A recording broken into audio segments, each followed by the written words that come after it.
Hello, everybody. Wow, that was energetic. It's Dan Cass. It's Dan solo. Watch along today. I'm excited. It's a throwback shootout we got going on at TPC Toronto at Osprey Valley. You know, the kind of situation where there's a bunch of guys who are a million under par, but they're way out ahead of the leaders. You know, because their guys are running out of time, or because the leaders have more time to make birdies. So we've got Sam Burns, who's a gazillion under for his final round, and then he's 8 holes ahead of Ryan Fox and Matteo Montecero and Kevin Yu, these guys who still have a lot of time to make birdies and catch them. So it's post a number, see if it's going to hold up season. It's all that fun stuff. We're locked in here. I'm also watching the Nations League final between Spain and Portugal. Spain's got a 2-1 lead at half. Great sports morning. Watched Carlos Alcaraz against Jannik Sinner. I am not a Jannik Sinner guy, I think for obvious reasons. Honestly, it's not. I don't even have as much of a problem with Jannik Sinner as I do with the sport of tennis for that 3-month suspension between the Australian Open and the French Open. That's like getting suspended for 2 months in golf between the U.S. Open. Actually, you can't do that anymore because the majors are so close. But before they moved the PGA to May, it would be like getting suspended for 2 months between the second week of April and Father's Day. It's like, okay, we know exactly what's going on here. So all is right in the world of tennis. We got an incredible comeback. I'm watching the soccer. Live Golf finished up earlier, right before I went live here. Just the same thing we're used to seeing on Live Golf, which is a Joaquin Niemann win. He's won 4 of the 8 events this year. He's won 6 in the last 2 years. And a John Rahm T8, 21 out of 21. He's finished in the top 10. This is the first week with the Live stuff. I'm going to talk about this in the show tomorrow. I was like, something's a little off. It's getting a little repetitive. It's just like the same guy wins. It feels like it's always a birdie fest. The winning score was 15 under again after 54 holes. Played super soft. It was a ton of rain. Nothing they could do about that. But I don't know. Just this live event kind of, I don't know. Do you guys understand what I'm saying? Just felt like playing the part of a golf tournament. I don't know. Matteo Montecero just made a birdie on 10 to get to 16 under. This is a really, really interesting career arc. This guy, I believe, is still the youngest player to ever win on the DP World Tour. Let's see if he is. And when he was 17, he was an absolute phenom. Yeah, Matteo Montecero in 2010, he won at 17. He didn't make a Ryder Cup, I don't believe, but he was probably a top 50 player in the world, and then absolutely fell off the planet. I mean, he didn't play a single major championship, Matteo Montecero. In 2017 to 2023, he missed, what is that? 1, 2, 3, 4, 5, 6, 7. He missed like 20 something majors in a row because his game completely fell off. And yeah, now he's finally back. Got his PGA Tour card through the DP World Tour last year by being in one of the top 10 guys, who and has not had much success at all so far this year, but a win this week, if he can finish strong, would completely change the narrative. It'd lock up status for 2 years. It would get him into the Masters next year. So a massive, massive opportunity for Matteo Montecero. Did we just die and come back? Did that just happen? Or I don't think so. The stream should be good. Anyways, Kevin Yu put it in an absolute horrendous place. Way left. That has got to be the longest rough on the property. Did actually pretty well to play it left and kind of use the slope to get it back. I'm sorry if we had some troubles on the stream earlier. I think we're okay. I think we're locked in. But yeah, so we got Sam Burns at 17 under. We got my trusty leaderboard is back working. Sometimes it does, sometimes it doesn't. Ryan Fox, there's a guy who's a friend of ours here who loves Ryan Fox, who's on this watch along a lot. I was hoping he was going to be here to watch his boy Ryan Fox. Just missed a short birdie putt on the 10th. But Ryan Fox has been playing great. It really started when he won the One Flight Myrtle Beach. We got Ben on the weapon. It's just so many guys in contention. We've done a couple watch-alongs recently where it's been basically how many is Scotty Scheffler going to win by. That's not the case today. That is not the case today. There's, let's see, we can scroll down this leaderboard and see just how many people there are with a shot at winning. It's crazy. It's crazy. Just right now, we've got 7 guys within 2 of the lead. We've got 11 within 3 of the lead, and there's birdies absolutely everywhere out there. So Sam Burns is 7 under for his round. Ben On is 5 under for his round. Montecero just got to 2 under for his round. We got Cameron Young still in there. Matt McCarty having a really, really good season after being the Corn Ferry Tour Player of the Year. Also, I want to hear from you guys. I want to hear questions. I'm heading to the U.S. Open tomorrow. We're doing Dan on Golf, and then I'll be headed straight to Pittsburgh. All right, huge putt for Sam Burns. We talked about posting a score and seeing if it'll hold up. Sam Burns has this putt to shoot 62 in the final round. Post 18 under and see if it's good enough. What a great worm cam right in the heart. Sam Burns, I believe, statistically the best putter on the PGA Tour. It's putts like that. Why? That thing was dead straight. You saw it on the worm cam right in the heart. A 62 in the final round. And that's a huge round for a guy who's kind of on the bubble when it comes to the Ryder Cup. He's been better in recent weeks. He's going to sign his scorecard and then get comfy because he ain't going anywhere. 2-shot lead. The leaders have about 9 holes to play. We'll see if it holds up for Sam Burns. That was a good moment there. That was a really good moment there.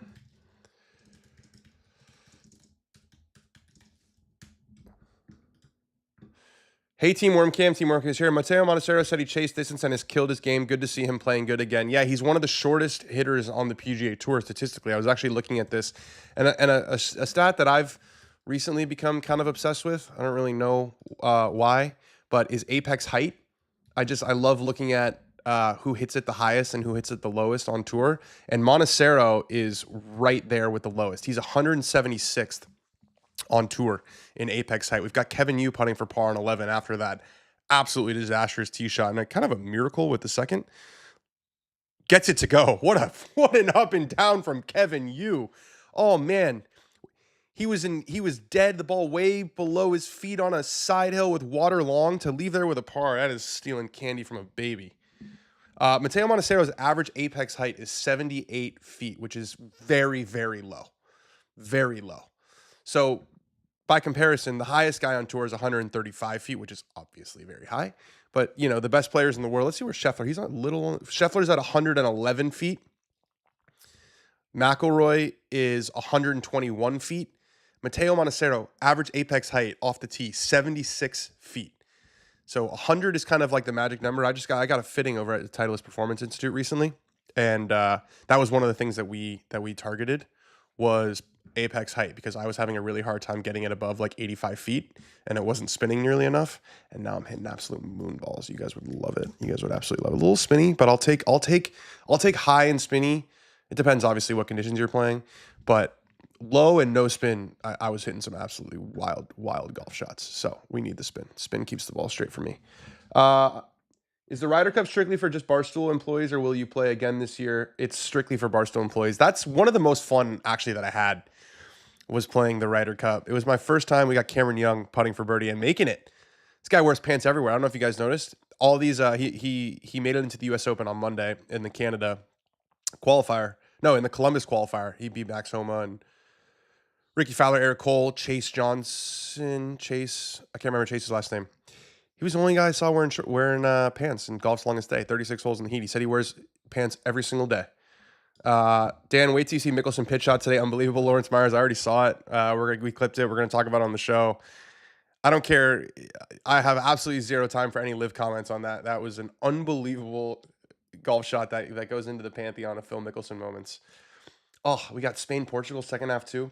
Anyway, so the Ryder Cup, so much fun. It was my first time ever really spending any time around Dave, and he was chirping me the entire time. Anytime I'd miss a fairway, oh, scratch golfer. And I didn't play my best, but I hit a shot that basically clinched it for the red team, for Big Cat's team.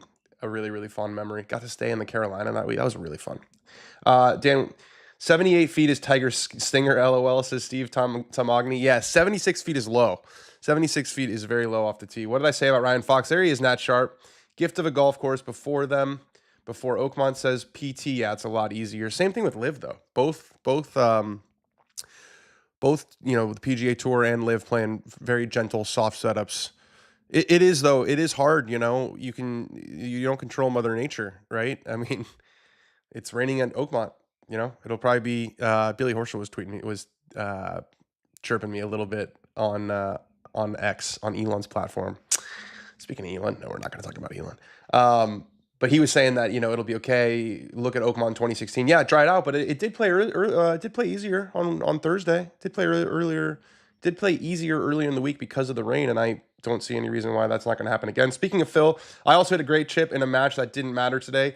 John Gorgias says, I want to hear about your guys' rounds. How'd you guys play? I don't really get to play on weekends because I do most of my golfing during the week. So I played on Thursday. Shot 74, I think, 74, 75. It's just what I'm locked there. I'm having a really hard time breaking through. I actually even put in a little bit of practice this week. I went out and chipped and putted for a bit, and It's just like every round is like 3 birdies, 3 bogeys, and a double. I'm just having a really hard time breaking through. Yeah, good stuff going on. Spain, Portugal in the second half. You guys are seem to be following along and watching in. I'm loving this community that we're building. I'm having a lot of fun with the Sunday watch-alongs. Good news also, we're doing them next week. We're going to make our watch-along major debut. We were not allowed to do one for the Masters. We were not allowed to do one for the PGA. We're going to watch the final rounds of the US Open together, this community. How great is that? How great is that? Can't wait. We're going to have shows. Also, the Wednesday night show is officially a thing. I want you guys, we did our first one. I just kind of had an idea. I was like, well, I'm getting more comfortable with OBS. The reason I'm talking right now and not about the golf is because they're doing the CEO interview. Maybe we should just call this stream the CEO Altcast, because if you don't want to watch the CEO talk on the back nine on Sunday, that's what we're here for. But yeah, I just decided that, I felt like Wednesday night was a good night for us, right? We have the show on Mondays. We have the watch along on Sundays. It feels like Wednesday, we get to react to the pressers early in the week. Oh, Portugal's got a big chance here. Portugal scores. Bruno Fernandes, it's offside. Okay, sorry. I was going to go for my boy Bruno, decided to stay at Man United. I have complicated feelings about that. First round with all new clubs today. So tough scoring, but struck it well. Any advice getting used to new clubs? First new sticks in 8 years. I'm dealing with my first set of post TaylorMade clubs. We had a TaylorMade deal when I was at Barstool. That no longer is a thing. I went down to Titleist, got fitted for them. I've played 3 rounds with them. You just got to get used to it. I mean, mine are different. I got new shafts. I got a new bag configuration. I got rid of a hybrid in favor of a driving iron, which I feel like is kind of going against the grain of golf. Every tour pro seems to be going 7 wood, 9 wood, 11 wood. We're very close to double digit wood. Someone will have an 11 wood, I feel like, at Oakmont next week to hack it out of the rough. But yeah, you got to a lot. I'm in a position now with golf where I feel like a lot of it is self-discovery. I've learned, there's so much information that I've taken in from all these different guys who I've been lucky to get a lesson from: Mark Blackburn, Rick Sessinghaus, George Gankis. And I have the information I know, and I just need to find the pattern that works for me. All right, we got Ben on a 9-iron to the par 3 14th. He is just 3 back of Sam Burns. That is a dart. Oh, it hits the flag. Oh, hits the flag and rolls out to about 7 feet below the hole. That was, like, when I said a dart, that was right at it. Absolutely right at it. PGA Tour comp for Yamal, please, Dan, says Laz. I mean, it's got to be like Rory in 2011, Spieth in 2015, just young and the whole world. The question is, how does it continue on this trajectory? Because it's been a historically incredible teenage period, and he's still 17. And Yamal's got a little bit of swagger too. He's got a little bit of cockiness, which you don't see often from teenagers. Ryan Fox, that'll be a par at 11. He's got 1 birdie and 10 pars on his round so far through 11 holes. So it's a birdie fest around him. Still time, still bogey free. Cameron Young also wearing the black shoes. Haven't been able to pull off black shoes on the golf course. I haven't. I have a pair. I got a pair of the Sunday Red Blacks, all blacks. Can't figure them out. Just can't seem to do it. With the black shoes I feel like I'm not quite good enough to wear black pants and black shoes. I feel like that's a tour player move. Yeah, just haven't been able to pull it off. Guys, if you're watching, subscribe to the channel, like the channel. I've been told to ask you guys that a little bit more. You guys are very kind, so hopefully if you're watching, you'll be all subscribed. All right, we got Cameron Young, little back foot, kind of dead arm wedge, 1 hop, and it spins back, but it's perfect for distance. That's about 7 feet just left of it for Cameron Young. Seems to be rounding into form a little bit after, this guy's already I think he has 5 top 10s in majors. I was surprised to see him and Homa both playing in the US Open longest day. But the US Open's kind of a hard one to be exempt into. Kevin Yu, he's got just 76 yards into 12. That takes a big hop. Stays on the back tier, but not his best effort from 76 yards, 78 yards. Yamal might be a jerk, says Laz. I'm not sure that being a jerk is a bad thing for being a winger, I don't think people would say that Ronaldo's like the nicest person in the world, but decent comportment, I'll say, for a footballer. Cameron Young's caddy is an old friend and teammate of his from Wake Forest. It says Will Garrity. It's very interesting. He's had so many caddies, man. The caddy that he broke out on the tour with, Scott McKean, really good guy, was a good friend of his at Wake Forest. Didn't play on the golf team, but a really good golfer, and actually was like trying to play pro golf. Montecero, fist pump par on 11. Scott McKean was his name. They finished second, I believe, in 2 majors. He got canned, and I ran into him at Riviera a couple months ago. I was lucky enough to play as a guest there, and I said, "What are you doing here?" And he said, "I'm working on a few things, but worse places to land on your feet than a caddy at Riviera." Zach Bates says, "Come on, you Spurs! Come on, you Spurs!" Yeah, I'll allow it. I'll allow it. Sounds like you guys are going to get Thomas Frank, which is, I think, a really good appointment. Black leather golf shoes give me Line Cook vibes. Yeah, someone said valet. Someone said valet. I've gotten as far as leaving. So this is the doghouse. This is my golf shed. I have all my golf clothes, all my golf clubs, everything in here. I've gotten far enough I've taken the black pants and the black shoes outside of the doghouse. They've made it into the main house, and I look and there's a big mirror right before I walk through the door, and I can't seem to do it, man.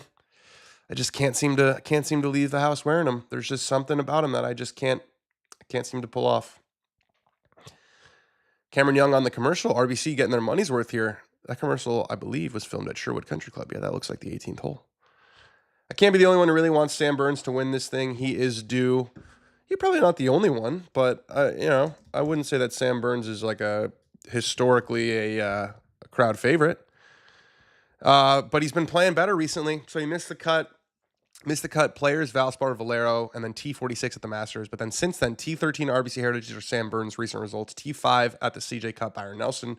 T30 at the Truist. T19 at the PGA. T12 at the Memorial. And he's going to have his best finish yet in that stretch. And his best finish of the year will be this week. And it's big for a guy who's, he's one of the I don't quite know if he's earned blue chip status, but he's a guy that at the beginning of the year you would have said has an over 50% chance to make it to the Ryder Cup, and he's rounding into form in a way that Jordan Spieth and Tony Finau and a couple of other guys that we expected to be there just haven't quite been able to do. So big week for Sam Burns. Best putter. I'm gonna look it up. I think he's first in strokes gained off the strokes gained putting. Denny's always up there.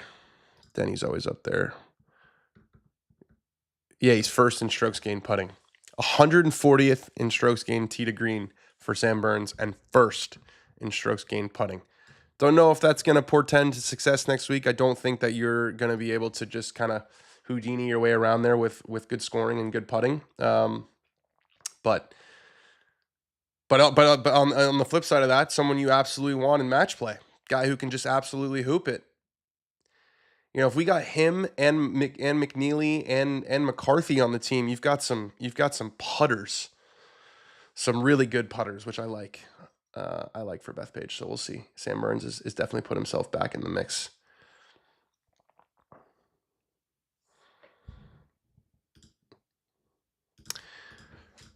I'm gonna look at the live leaderboard. Let's do a little live leaderboard talk. So we got Neiman, Graham McDowell shot 14 under for 3 rounds, and then with Anirban Lahiri, and then tied for 4th with Thomas Peters. Bryson DeChambeau, who he's basically had a chance to win his last, 6-7 events now. Phil Mickelson, Bubba Watson. Wow. That is quite the top 5, or top 7. Bubba Watson, Phil Mickelson, Bryson, Peters, Lahiri, McDowell, Neiman. And then John Rahm and Martin Keimer in a tie for 8th. What do you guys think? Is it gonna? I think it's gonna be a playoff. I think it's gonna be a playoff at 18. Sam Burns' son making an interview appearance. Bear Burns. That's a good name. Bear Burns. Takes some cajones to name your kid Bear. I like it. I like it. I love it. I want some more of it. Running through Sam Burns' highlights now, and it's going to be a lot of putts made. Hell of a final day at Live Virginia, says Justin Holland. I watched it. It was stop and start because Virginia, they got pelted with rain today. It was actually pretty impressive that they were able to finish and get the course playable as quickly as they were. Probably a little bit easier with 54.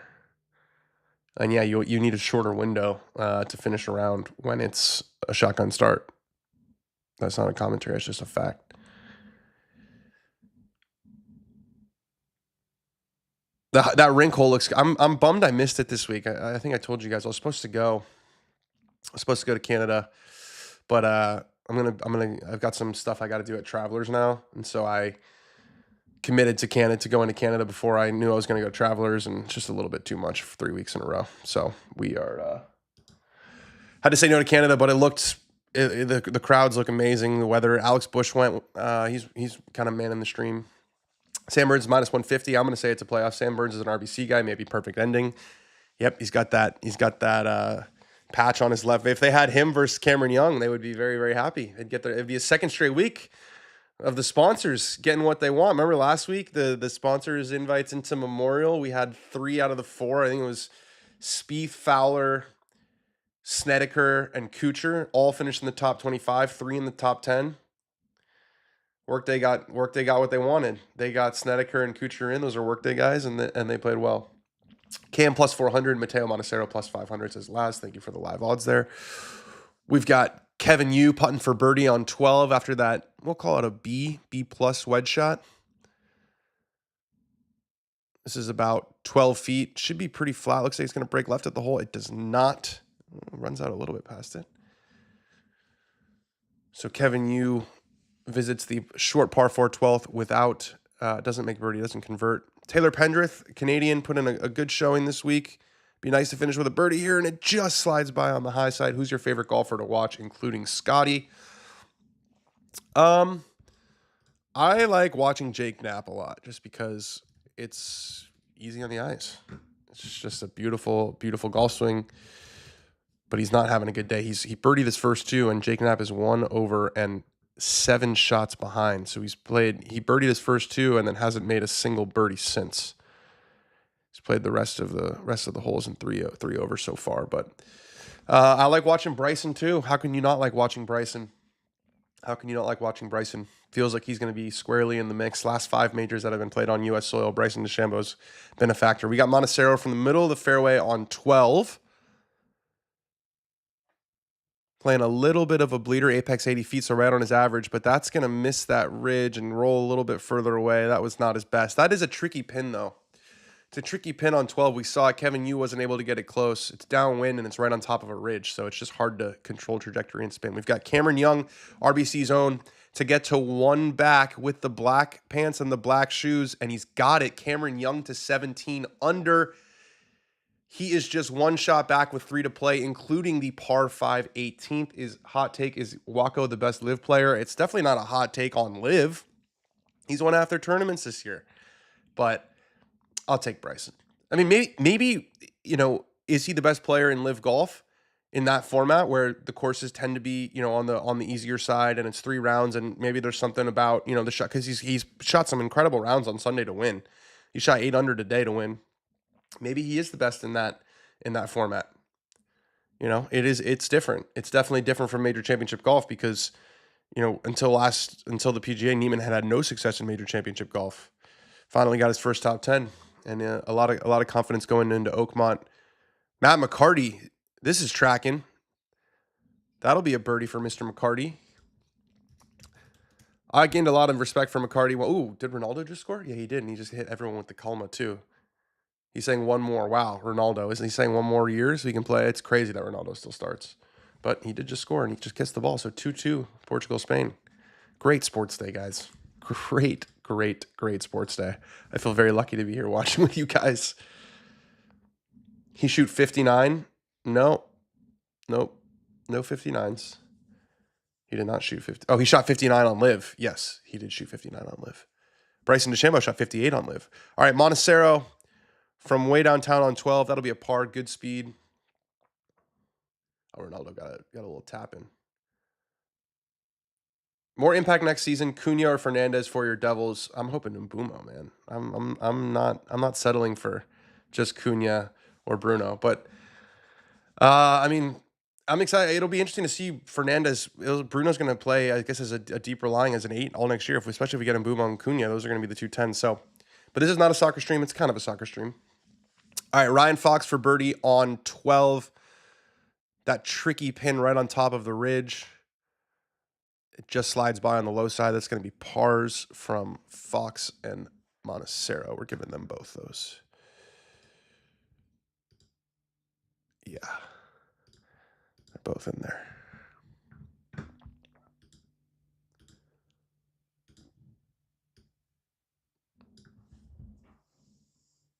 Can't wait for Oakmont next week. Absolutely love seeing all this stuff about the rough. Rory making triple bogeys in practice rounds. That trickling out. We're going to get so many rough drop videos. Bryson, I think, added to it with his video, his YouTube of playing Oakmont. Almost seemed like he was psyching himself out talking about that course, but he's one of a kind. Mackenzie Hughes. Oh, man. That was a short putt for the Canadian to get to 12 under and potentially, spark a run. It's out there. There's birdies out there, but misses a short one, kind of blocks it. Ben on with the long putter, gets it to go into the left side of the cup for a birdie on 15, and that brings Ben on even with Mateo Montecero. They're closing in on Mr. Burns. They are closing in on Mr. Burns. We still have NBA Finals games tonight, too. That's right. Just an amazing sports day with a win. Will that move Burns into the Ryder Cup team? I'm not so sure on points as Montecero cleans up on 13 or on 12 rather. Let's see where the Ryder. I don't think that would bring him even into the team on points. Yeah, no, he's way down there. He's 24th in points, so it wouldn't bring him all the way into the top 6. But it would probably moves him much more into the conversation, especially because he's got experience. I want to see Riggs play Oakmont from the PGA Tour, from Tips PGA Tour rules. Yeah, he would shoot a lot. He would shoot a lot, as all of us would. Disappointed that Luke didn't make the cut. Yeah, I wanted to kind of touch on that, quickly. There will be people who their takeaway is, oh, look at the leaderboard. The leaderboard's dead. The leaderboard's dead. First 2 rounds of the tournament was Rory McIlroy, Ludwig Oberg, and Luke Clanton in a group. It was like a super group. They just didn't play well enough to be on the top of the leaderboard after 72 holes. That's the nature of our sport. Especially when you get on a setup like this that doesn't have the teeth of a major championship, there's a lot of guys who could win. Mateo Montecero's done jack shit all year. That's part of playing on the PGA Tour. All right, Matt McCarty, already a tour winner, won in the fall. Another 9-iron. Guys have been taking dead aim at this flag. We saw Ben on almost hoop it. That's a little bit of a block. Catches the left side of the green, however.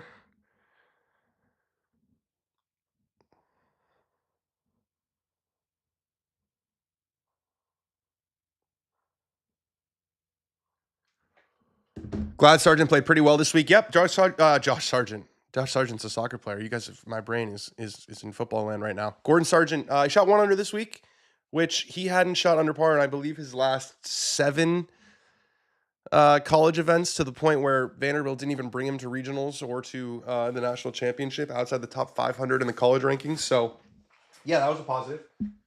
He missed the cut, but I was a little, and I said this earlier, it was almost a bit of a unprecedented situation where you have a guy making his PGA Tour debut playing really, really poorly because of the delay. I mean, he locked up his tour card in the fall of 2023. Normally, if a guy gets his tour card, he's either playing well on the Korn Ferry Tour, or he's gotten through Q School, and there's a confidence that's building. It's like, oh, I'm on the PGA Tour now, but I deserve to be here. I've earned it. I'm playing the best golf of my life. Not the case with Gordon Sargent. Would love to see you as a special guest on the Foreplay Pod around a major week. Would be cool. I would do it. I've got no problems with those guys.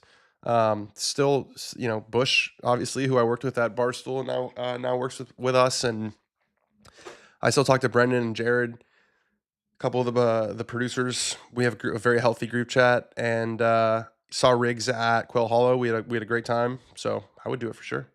Clanton's pairing was odd. Should have played in the Homa group. I don't know. I think PGA Tour U winner. They wanted to give him a big week his first week. I had no problems with it. I think he enjoyed it. All right, Cam Young into 16.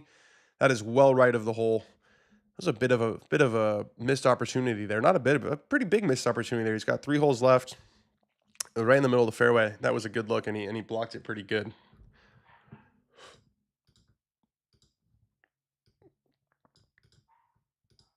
Oh, Chiron. No one said anything about the Chiron. Ben had to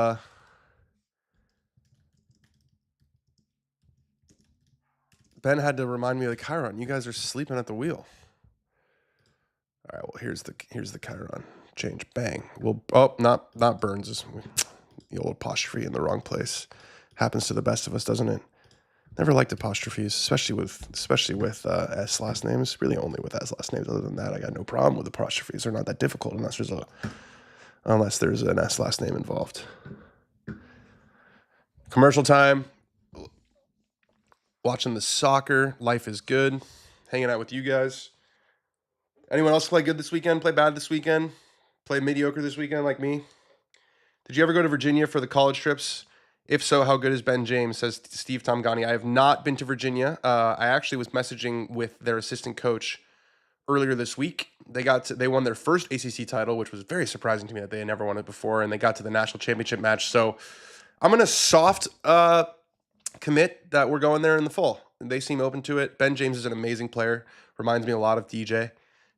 First of all, they have very similar bodies. They both have that big kind of gait with the super wide shoulders, and they both don't overcomplicate it. If you've seen Ben James give an interview, it's you kind of know what he's going to say before he says it, and that's maybe not the best thing for a media interview, but it's a damn good attitude to have for golf, I think. I played good, made some birdies, gave myself a lot of opportunities. Sometimes it's not that complicated, whereas you got Rory at the mic and always going to be better for guys in my business, really just not holding back when he does step to the mic. This week, he did speak after he shot 78 on Friday and basically said that driver is not for me. The new TaylorMade QI35. He said it's the second time I've tried to switch into it, and neither time really worked. So he's not doing that anymore.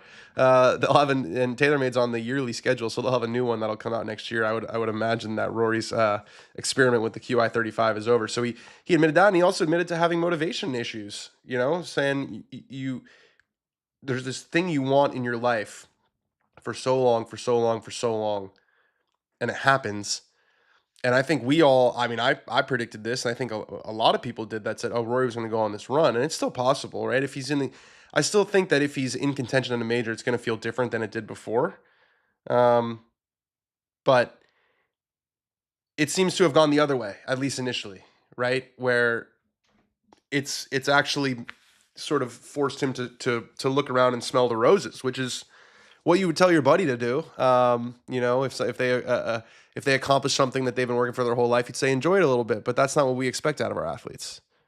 That's not what they're our heroes to us, and so we expect them to be these cyborgs, these Tiger Woods mentality of, Monday after he won the career Grand Slam, he hit 300 balls. That's not Rory McIlroy, and maybe we're a bit naive to think that was going to be it. Cameron Young, long putt on 16 for birdie. It's perfect for speed, but slides. Oh, it actually trickled out. The green's got a little bit more trickle to them than I was expecting. They're soft but fast, which I think is why these guys are making so many putts. That is a deadly combination for PGA Tour players. Soft and fast. When you get them rolling carpet like this. And Matt McCarty gets it to go. Gets to 16 under, makes a long birdie putt on the par 3 14th. And Matt McCarty is just 2 shots back. They're creeping in on Burns. They are creeping up on Burns. Alex Bush into scratch. Didn't know that. Congrats, dude. Thank you. Yes, everybody. Welcome, Alex Bush. I had Rory to miss the cut this weekend. Worked out pretty well. Nice bet, Nat Sharp. Probably got good eyes on that. I'm not sure if minus 18 is enough. Sam was minus 10 to start the day. I bet you those odds have changed. We had Burns minus 150 about 20 minutes ago. I bet you it's not that anymore. Mateo Montecero on a 523-yard par 4. Let's see what the apex height is here. Remember, his average is 76 feet with the driver. This one's teed up pretty high. Low and right. 102 feet, which was pretty high for him, but does it stay? Oh, it catches just a really, really thick patch of rough just off the fairway. Yeah, I felt like CBS was crying earlier because Rory was expected to run away with it this week. Him lashing out at media didn't help either. He didn't really lash out at media, I didn't think, this week. Got 100 on him for I need Kevin Yu, I think. KU, is that just ultra lazy way of saying Kevin Yu? KU. It's actually not a bad nickname. All right, Cam Young for par with the black pants and the black shoes. A beautiful worm cam. Remember, we got worm cam, please. We're always asking for the worm cam, and we're very grateful when we get it. We see he's aiming this just inside right edge. Got the black line. Stroke is pure, right in the middle. How good's that worm cam? Just as good as it gets. Montecero, you could see it there. He just barely missed the fairway, but oh no, they've got. That's actually Fox's ball. I think they're in basically the same spot. Montecero's might be a little shorter here, a little shorter on the right side. Kevin Yu, yes, okay, I figured it was Kevin Yu. KU got 100 on him to win 1,000. Says Sergeant Ram. We got a Kevin Yu stand in the building. There's Ryan Fox's tee shot. Looks like it's on a very, very similar. Oh, that's a little bit. It's about 2 yards less far right, so that's going to stay in just the first cut of rough there. Kevin Yu for par. This is big for our guy Sergeant Ram. Fantastic worm cam. He's got his heel lifted, or at least he did address. It's still, I would say, his heel's still a little bit off the ground. A little bit of a Steve Stricker action. And that misses on the high side. Just a little bit too much speed from Kevin Yu. That's going to drop him to 4 back with just 6 to play. Not great for our guys. Scratch picking up Alex Bush from 4 play is an all-time free agent signing. I would completely agree. Alex is already helping us a lot, and he's going to continue to. Kind of quarterbacking Dan on Golf brand. He's doing a lot. He's doing a lot. And it's awesome. It's nice to work with somebody that you've already worked with before, and you know a certain level of quality that you're getting. Alex is the man. Worm Cam is worm camming today. The Worm Cam always worm cams, Ben. We miss you on the stream. We miss you on the stream. You're obviously not working that hard if you're just in the chat on the stream. Just saying. Just saying. Sorry, Ben. I miss you. That's all.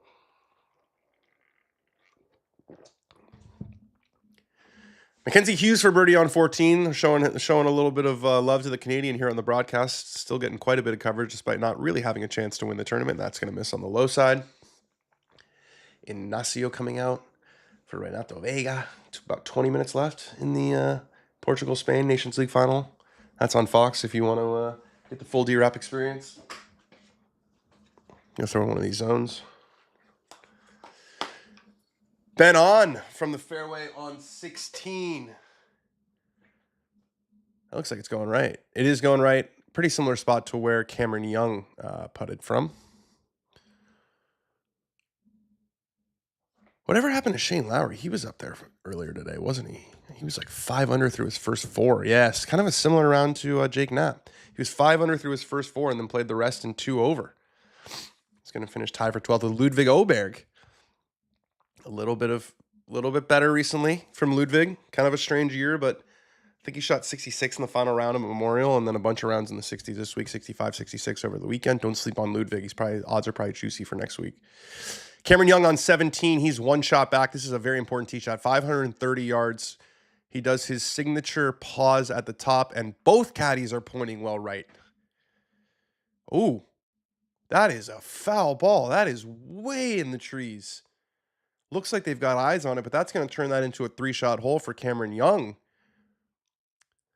Wow, Sam Burns. Just Sam Burns basically is playing what's the guy's name from is it Neo in the Matrix?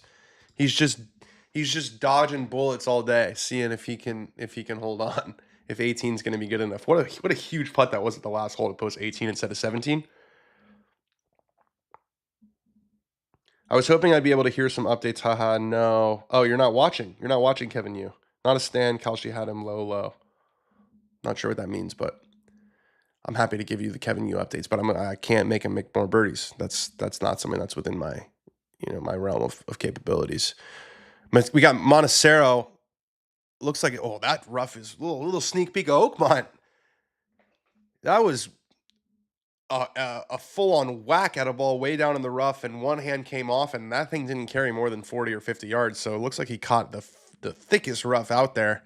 Just a layup for Montecero. Yeah, you can see, and we saw it on the tee shot. We knew that was going to be way down there and was going to be a difficult lie. But I mean, look at that. That rough just absolutely dominated his club face there. And here's the Cam Young choke, says Dimitri Michael. Yeah, he's got a lot of top 10s in majors, but still hasn't won on the PGA Tour, I believe, right? Did I just put my foot in my mouth big time? I want to say Cameron Young hasn't won yet. Yeah, he hasn't won yet. So wild shots in crunch time, not unrelated. Not unrelated. Is it just me or is Cam Young fallen precipitously from his media standing as the next big thing after losing to Cam Smith at the Open? I don't know if it's a media thing. I mean, he was 26 years old and had finished in the top 5 in a bunch of majors and really passes the eye test, but just hasn't quite progressed. He's had last year was a down year and this year is a down year. Rory going back to QI10 next week. It wouldn't surprise me if Rory showed up with a freaking Titleist driver next week. I think he's so frustrated with the driver situation. Obviously, you know, it bothered him, the USGA, that getting out, and then trying to do the right thing by the sponsor and switch to the new one. He obviously loved it in testing because he said he thought that the new going to the QI35 this week was gonna fix some of the driver issues that he's been having. It didn't happen. So I would guess that Rory's been testing drivers probably all weekend. I mean, do I actually think that it's not going to be a TaylorMade? No, it will be a TaylorMade driver, but I do think it will be an older model. Cam hit it longer than most, but straight is not his game. That is correct. And the homie Cam fell off, says Sergeant Rom. It's a betting app. All right, we got Kevin Yu. We got KU on 14, the par 3 14th. Everyone's been taking dead aim. That looks like it's well right. Is it turning left? Kind of trying to ride the wind. Yeah, perfect. Perfect for line. A little bit short from Kevin Yu, but still about 12 feet coming up for birdie. Portugal having more of the ball now, it looks like. Oh, what a ball. Montecero, third shot. Still 136 in. Ball well below his feet. Wind off the left. This is a tricky one. It looked like he was kind of trying to play a draw to fight that slope. It's right over the flag. Is it going to spin back? Yeah, it's creeping back. Good shot there from Montecero. He'll have about 8 feet, we'll say, left for his par. 9 feet 7 inches. Let's do a little green analysis. We haven't done that yet. It looks like Ryan Fox is just long left. Downhill right to left for our boy Montecero. We've got Matt McCarty second into 15. He's just 2 back. Finds a little sliver of green right of it. That'll be an uphill putt for birdie for Matt McCarty. He's in good position. He's in very good position. I believe he's also into the U.S. Open next week because he was number 1 on the Korn Ferry Tour list last year. That gets you into the U.S. Open. I'm pretty damn sure it does. Yeah, gets you into the Players, gets you into the U.S. Open.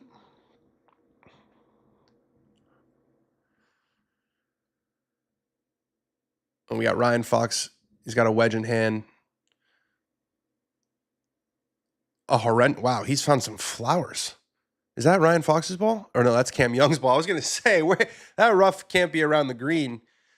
So Cam Young is in the hazard. So obviously he can take a one-shot penalty and be hitting his third. But if he can advance it, he would save a shot.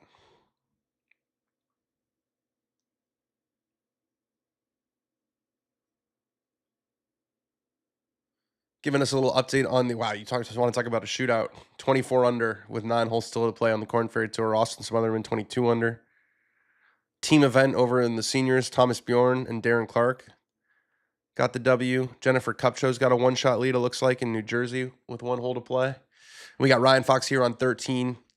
Long left of the green. Montecero's already played his third to about 8 feet, actually 9 feet 4 inches. Oh, we're getting the quick thumbs up from Montecero. Beautiful shot there from Ryan Fox. Lovely, lovely shot. That should be a par on 13 for Ryan Fox. He'll stay 3 back with 5 to play. Still a chance. Looks like Cameron Young has identified his ball and looks like he's going to be able to give it a whack. It's in some flowers. Looks like he's having a hard time even seeing it because it's down there so much.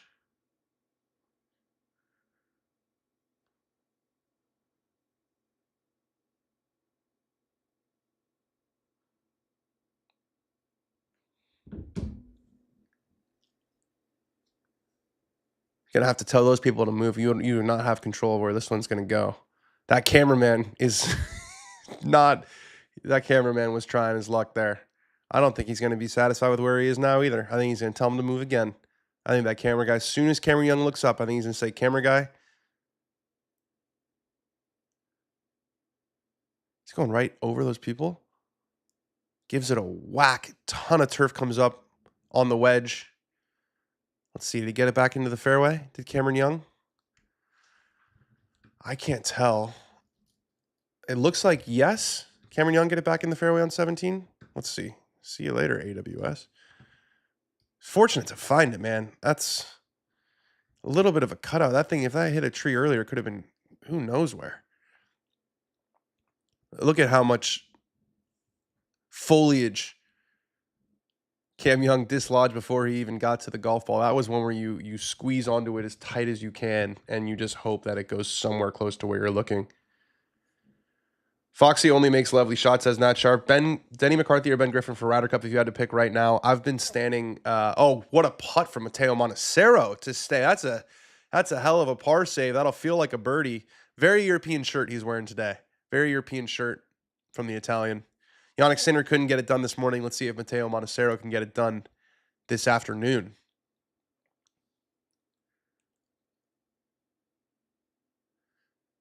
Ryan Fox with the arm lock, which is really just anchoring light. Not a fan of that.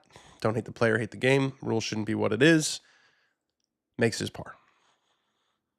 You guys know that by now that I'm not an arm lock guy. I'm not a long putter guy. I think it's all not in the spirit of the rule.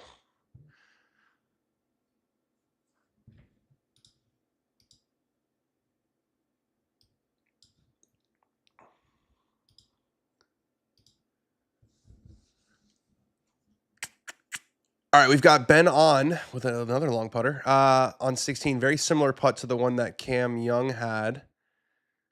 I said that it was perfect for speed, but it's this, yeah, it's a very, very similar putt to the one Cam Young had. That one stopped probably a foot closer to the hole, so that'll be about 3 feet for Ben on coming back.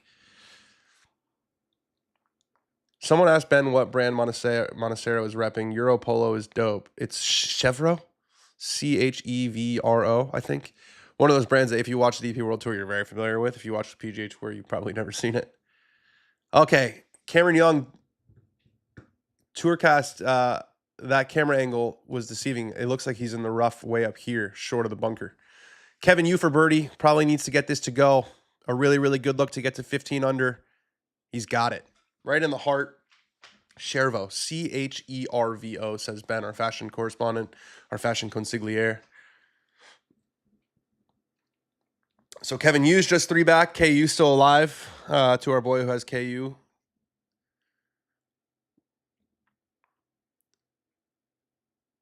Amazing clearance off the line there in the Spain-Portugal game. This is a every 2 months we got a sports day like this where it's just sit on your couch and enjoy. Okay, 86 yards from Cameron Young on 17. This is big to get this up and down and not make yourself have to eagle the last. He's played a really, really good shot. He's played a good shot to about 12 feet above the hole. And then he'll have that to save par and make his 18th hole a lot more simple of a proposition. You don't want to have to eagle 18. That's tough. Matt McCarty to get to 17 under on 15. Is that going to have enough stretch? It does not. It just, I think if that had one more revolution, that was going to sneak in the back door for Matt McCarty. He'll tap in to stay at 16 under, guys. We have a lot of possibilities here. We could be in a playoff. Sam Burns could hold on for the victory. Someone could get hot and birdie the last couple. Leaders are on the 14th tee. It's the short par 3, I should say. Love it. Every golf course should have a short par 3 like this, preferably downhill. Just so much fun. So much fun as a fan to watch. Pitching wedge from Montecero. We've seen some guys hit 9-iron. He's got the wedge out. Pin's kind of right in the middle. It starts on a good line. It looks like it's drawing a little left of it. Yeah, well short. That'll be about 30 feet, 25 feet from Montecero. Gets a clap from the referee. I like that I didn't notice that. I like that the marshals are referees. They're wearing the zebras. $240 polo, says Ben Boscovich, and sold out. Fox is due for some birdies. We've got a lot of Ryan Fox support in this chat. Guys, drop us who you're rooting for. I want to get a sense of who the chat is behind here. Ryan Fox has got the wedge. You would think this would be the right club. Probably has a little bit more gas than Montecero. Also comes up short, but a little bit closer, a little better. That's about 18 feet, we'll call it.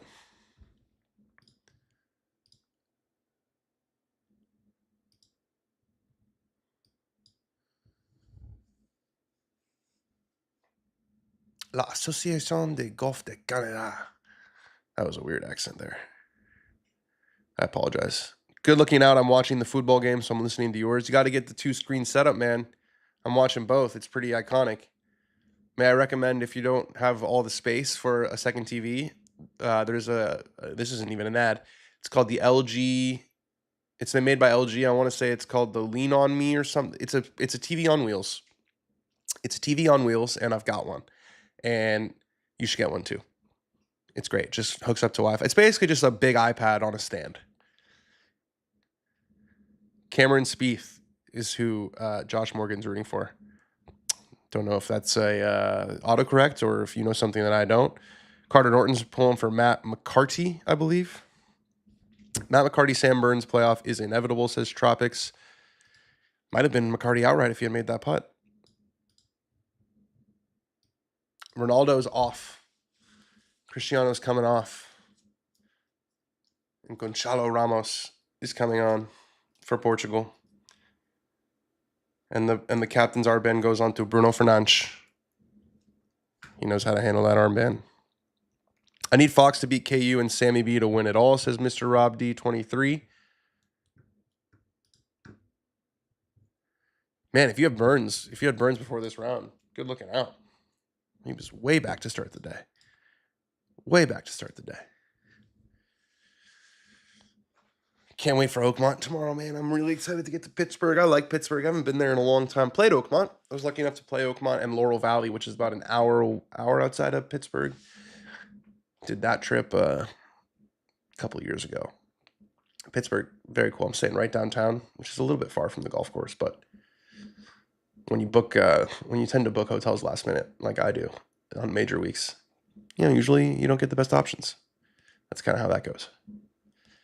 That is kind of how that goes. Got to fly through Chicago too. No directs. No directs for Danny tomorrow. It'll be a long travel day. But we got shows. Like I said, Dan on Golf on Monday, normal in the studio. We're going to do Wednesday show we got a spot like overlooking the range at Oakmont. And then we'll do a show. So we're doing Monday show, Wednesday show, Thursday show. Then I'm flying back Thursday. And then I'm going to do watch-alongs and a show Saturday. And we watch-along and then probably a show Saturday night. And then watch-along on Sunday. And then we'll be back in the studio for Dan on Golf on Monday. So big week coming. Make sure you're subscribed. Make sure you're liked. Make sure you're following us on Instagram too, TikTok, all that stuff. All right, Cameron Young for par on 17 after he hacked it out of the rough. This is massive. This is a massive putt to keep him alive, and it falls right in the center from Cameron Young. Everyone's saying the Cameron Young choke coming. Not right there. He's got 4 birdies and an eagle. He's 6 under bogey free, going to the par 5 18th, needing just a birdie to tie Sam Burns, who's in the house at 18 under. We got Montecero. It's all happening right now for birdie on 14 up the hill. That's going to miss low and leave a bit of a butt clencher on the way back. Birdie for Fox at the rink. PS 36. It sounds like you're ahead of me. Buckle up. Thunderstorms in Pittsburgh with flash flood and tornado warnings today, says Jeff Hennian. Shout out to Jeff, Knockaround, CEO in the chat, which is electric. We got some big news involving Dan on Golf and Knockaround coming tomorrow. You guys are going to love it. I love Knockaround so much. I'm actually going to throw these on for a minute. These are my new go-to shapes. Shout out to Knockaround as always. First partner for Dan on Golf. We'll never forget it. Okay, those are off. Inside. It was a little too dark. Ryan Fox, I have a feeling this is going in because the chat ruined it. Thank you, PS36, for your support.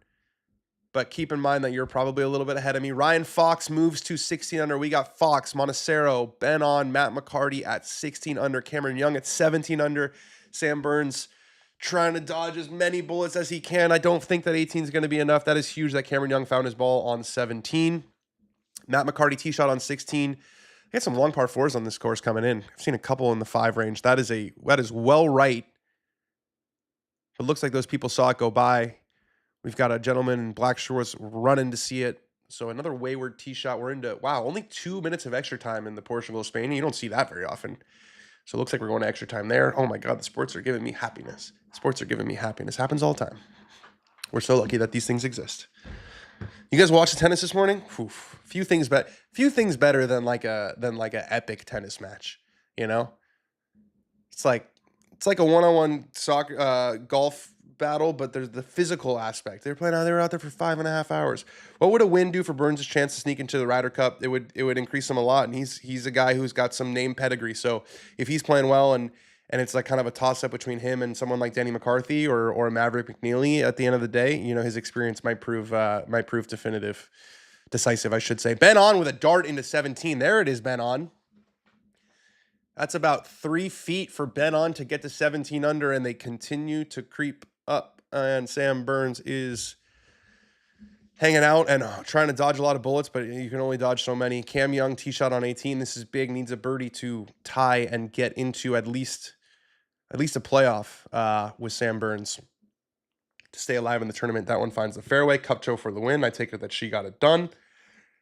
Nice win. I'll always remember Jennifer Cupcho because, well, she's a great player, but I was at the inaugural Augusta National Women's Amateur that she won over Maria Fossey. I believe she shot 67 at Augusta National to do it. Epic day.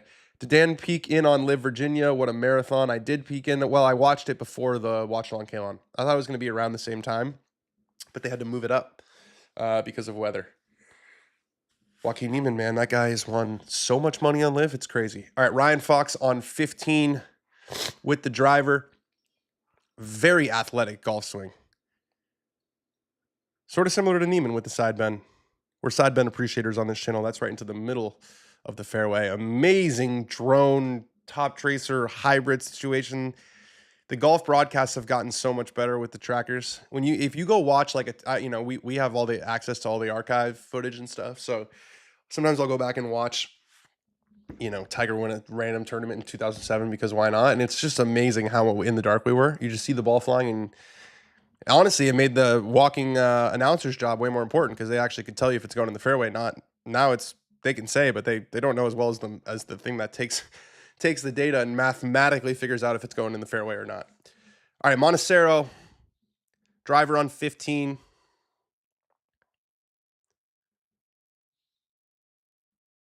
He's pulled it. As soon as I give the tracker all that love, it cuts off right in the middle of the flight. There it is. Lands on the left side of the fairway, but will roll into the rough.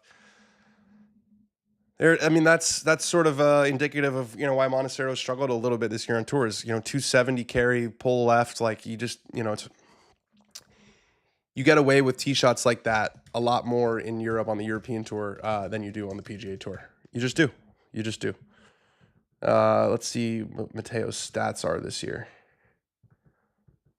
He is 176th in strokes gained off the tee, and second in strokes gained around the green, and 29th in strokes gained putting. So that's been the story. Sam is currently 24th on Ryder Cup. That's what I was saying. I thought 18 wasn't enough. I still think 18 will play off. I think 18 is the number. Going into extra time in Spain versus Portugal. A lot of good stuff happening on my TV right now.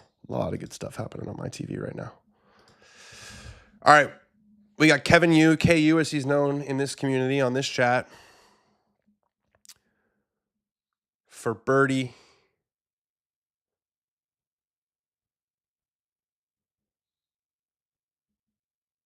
On 15. Needs this to go. He's 3 behind. It's tracking. He gets it to go. What a putt. These greens are rolling like carpet and quick, and these guys are pouring it in. Kevin Yu to 16 under. Another guy puts his hat in the ring. He's got 3 holes to go. You taking a drop, says PS6 36? I don't know what you're talking about. Unless you're like 5 minutes ahead of me. Is that the case? Am I like 5 minutes behind? Well, there's nothing I can do either way. So I hope that's just a typo.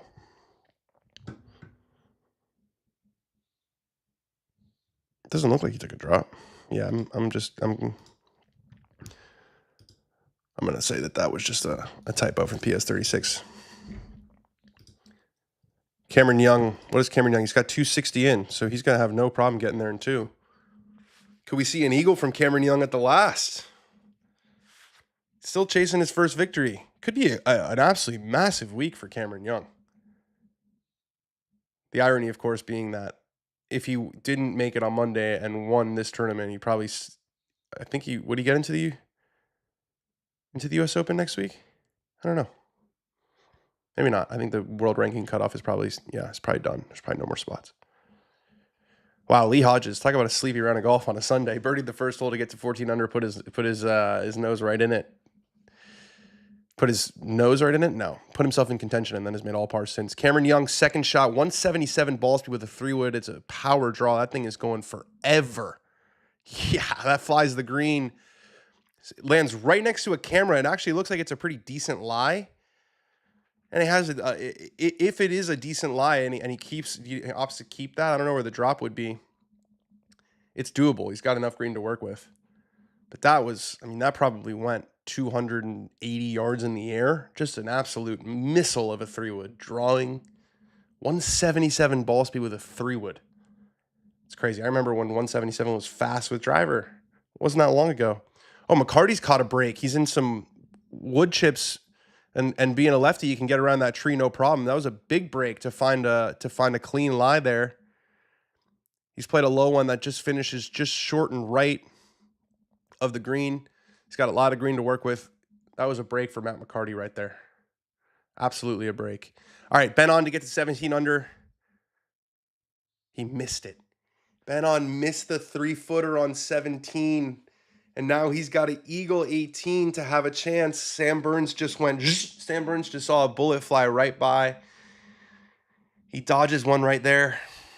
And the odds are very much against an eagle at 18. So there's one name gone. That would be huge for Sam Burns. Cam needs that up and down to tie Burns. Montecero from the rough, 156 yards on 15. Looks like it's squirted a little bit to the right, but it catches the right side of the green, really in the fringe, but that's no damage there.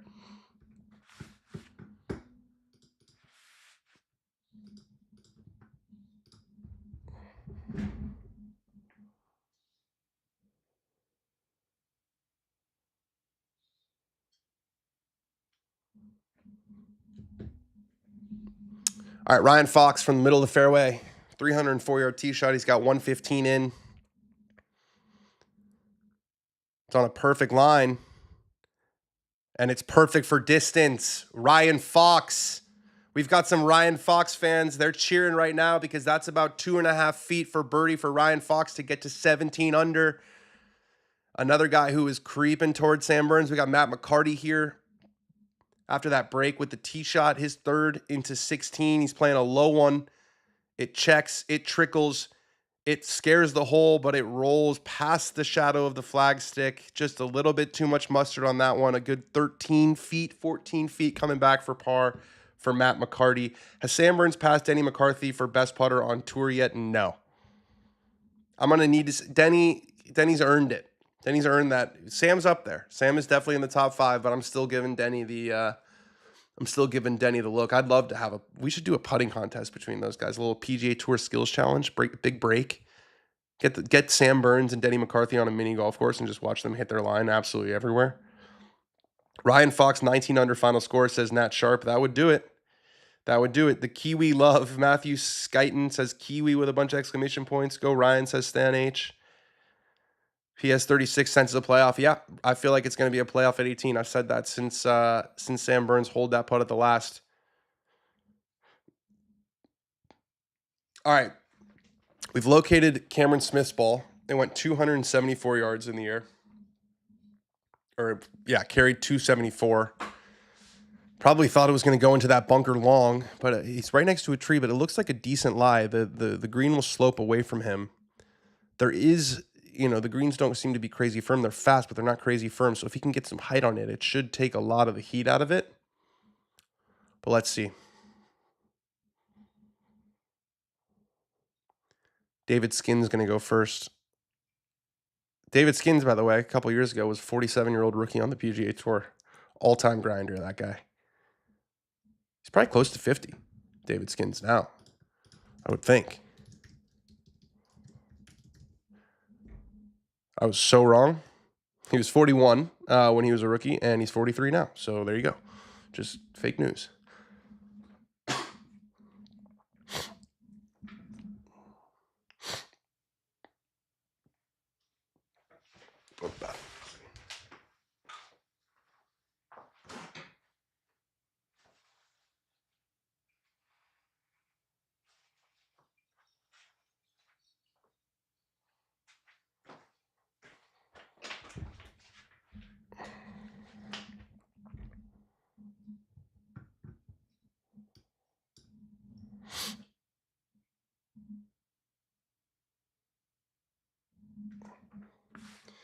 Wow. Portugal and Spain still 2-2. 95th minute. We got Cameron Young.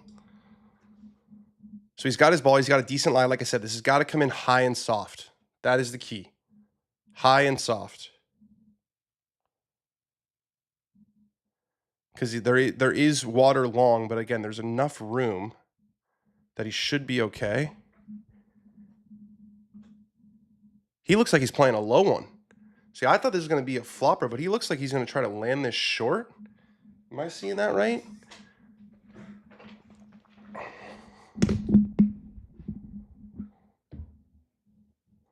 Yeah, Cameron, he's got this back in his stance. I'm surprised. I don't know if maybe they're talking about it on the broadcast. He went for the low one and left it just way short. I can't understand that. Maybe he thought that the high one, he wasn't going to be able to get it high enough, and it just seemed like that never had a chance. He caught it a little heavy, and it just crawled. What an anticlimactic little situation there for Cameron Young. I thought he was going to hit a flop shot there and at least give yourself a chance. I mean, you got to get it on the green, right? Even if it's a flop and it goes to the back edge, it's going to stop and you're going to be able to putt it. I'm just very surprised by that shot. Maybe they said something on the broadcast about why he couldn't go upstairs. Can't figure that one out. Now he's got to hold this. Oh, he's done absolutely beautifully. It just rolls by, doesn't take the break, too much pace, and that's kind of where I thought his third was going to end up. So Cameron Young, not going to get it done. Not going to get it done. Too much pressure, says Michael Ocean. Did they say anything on the broadcast, guys, about why he didn't try to go upstairs with the first one? I mean, yeah, it's hard to stop it, but you got to give yourself at least a chance. The only thing you can't do there is not get the ball on the green. Just a very disappointing effort. Very, very disappointing. Where is Cam Young, says Gam Lambloli? Well, he's done now. He's going to make a par at best on 18. He went long with his second shot on 18, and then I thought it was a decent lie. I thought he caught a break and was going to go upstairs and maybe get up and down for birdie to tie, but not going to happen. Not going to happen. Monastero's third into 15 is about 3 feet for par. That was a good lag effort there. I'm very surprised. They said tree branch overhanging prevented him from going up in the air. They were saying branches took away the flop option. Okay, well that makes more sense. Couldn't see it on the TV angle, but still, you gotta err on the side of hitting that one too hard as opposed to too soft.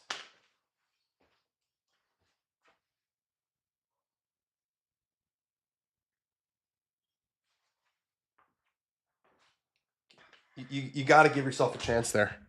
You have to give yourself a chance. He should have tied Sam Burns for sure. Yeah, that noise you just heard was Sam Burns dodging another bullet. Dodging another bullet there. I still feel like someone's going to catch him, right? One of the Fox, Cameron Young can't do it now, so it still feels like one of the Fox Monacero on you. But it looks a lot. Cameron Young probably had the best chance because he's the only one who's gotten to 17. He's the only one who's gotten to 17 under.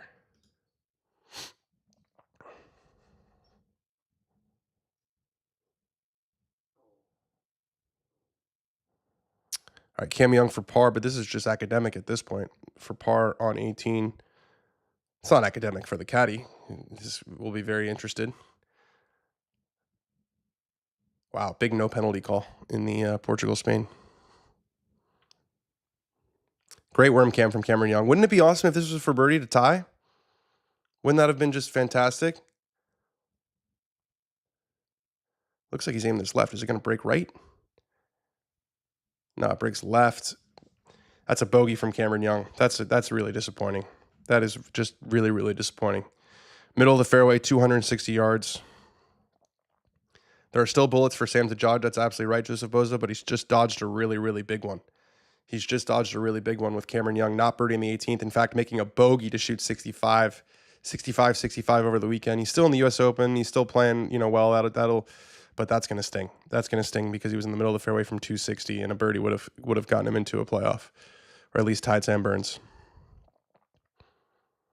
Montecero with that $240 polo that's sold out. We're down to the last 3 holes. We got our smart tee shot prediction model, and it's just crooked again from Mateo Montecero. Low and left. That is ugly. That is ugly, and it's going to be way far back because that was like almost like a snipe. Not a good one. Not a good one at all from Mateo Montecero. Ryan Fox. This is a little bit shorter than one bet on miss, but not in yet.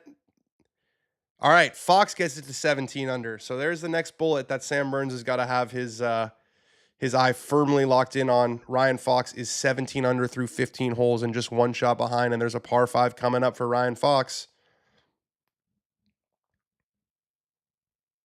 Nice chip in for Andrew Putnam. Pepperdine zone.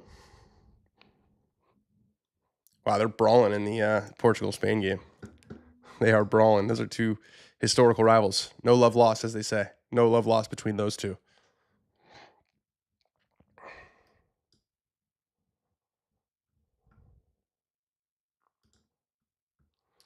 At 260 yards, he should have gotten on the green in 2. He should have gotten it at least near the green in 2.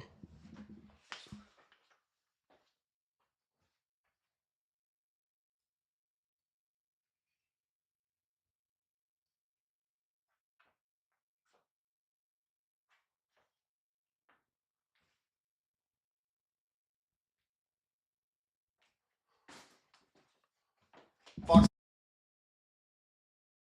Just go. Yep, Fox in the middle of the fairway at 16. Okay. Are they showing this out of order? Isn't Montecero playing with Fox? Montecero is playing with Fox. I don't know if they're showing it out of order. Yeah, they showed Montecero's tee shot, but I don't think they showed Fox's tee shot yet, did they?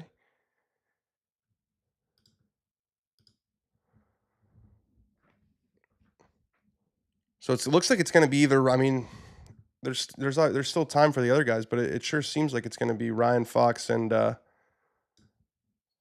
Sam Burns. If Burton wins today, he'll tie Ricky's win total. Yes, that will be his. I guess that'll be his 4th win on the PGA Tour. Remember when that was like anytime anyone got to 4 wins, it was just or 5 wins. He has just equaled Ricky Fowler's 6 wins. Ricky has 6 wins? No. Does Ricky have 6 wins? Sam Burns has 5. Ricky has 6. Ricky has 6. Sorry for the disrespect. Yeah, but that was for a while there. That was like the locus of comparison was, does he have more wins than Ricky Fowler? And everyone would just say, Siwoo Kim now has as many wins as Ricky Fowler on the PGA Tour. They showed Fox's putt after the Montecero tee shot. No big deal, I guess, says Will Smith. Yeah, but I understand the confusion. I understand the confusion 100%. They didn't show Ryan tee shot. He has 156 in to the fairway. Let's take a look at where we find our guy Ryan Fox.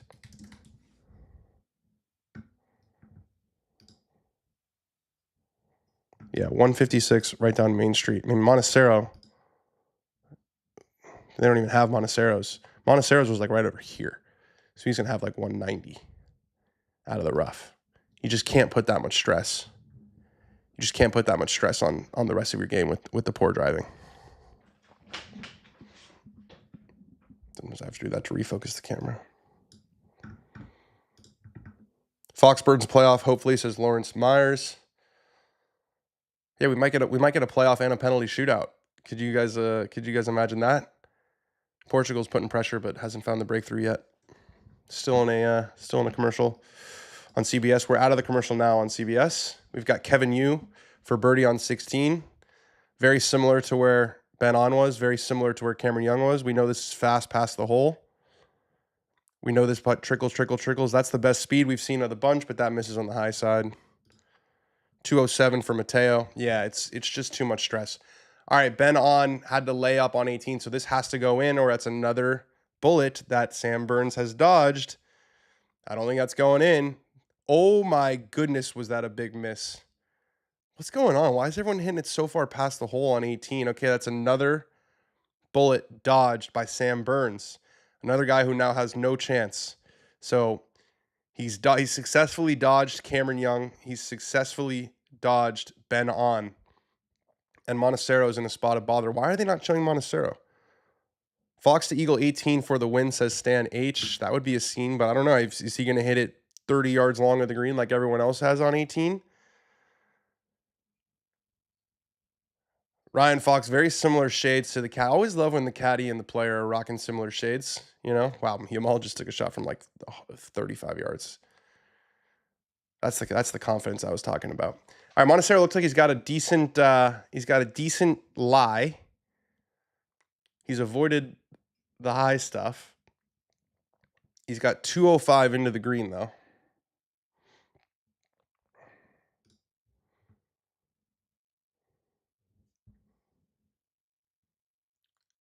.205 for Montecero. Looks like it came out in nice contact. He's holding the finish.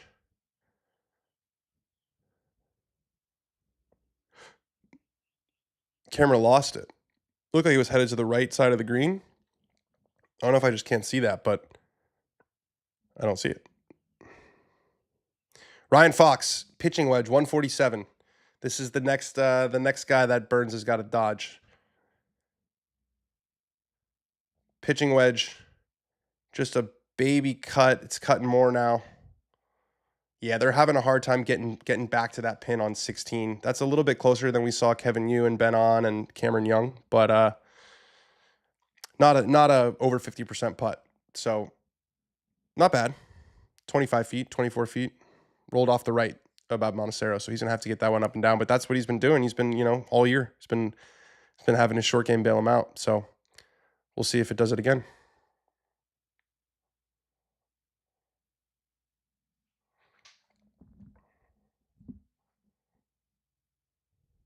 Bet on from long of the green. That's the shot that I thought that Cameron Young was going to hit. Yeah, rolls past, but I thought that, you know, you hit it to the back of the green or you hit it long of the green, it still stops. Sorry, you guys can't hear it, but this fridge is driving me crazy.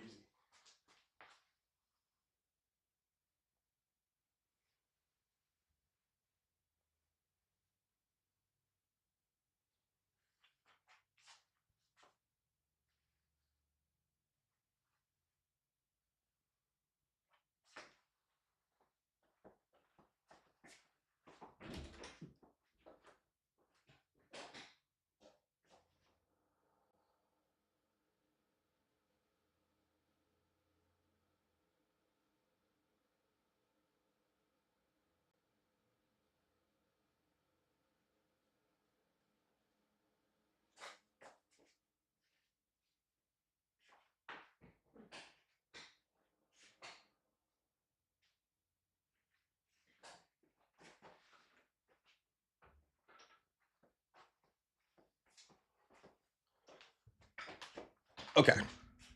I think we solved that problem. Another bogey on 18. So 18, you know, we keep saying eagle for this guy to tie, eagle for this guy to win. 18 is not a pushover. We just saw Cameron Young need a birdie to tie. He made bogey. We just saw Ben On need a birdie to tie. Or need an eagle to tie. He made bogey. Wesley Bryan, 1 win. Cam Young, 0. Hard to figure, Dan. It's hard to win on the PGA Tour. Wins are also a binary stat. I'll remind everybody of that. Very impressed with everything you've done post Foreplay, Dan, podcast especially. Thank you, Nicholas Frank. Anybody else who's watching for the first time or joining us, why don't you subscribe to the channel? Wow, they took Lamine Yamal off. That's ballsy. Spain has taken Lamine Yamal off. We're going to the second half of extra time.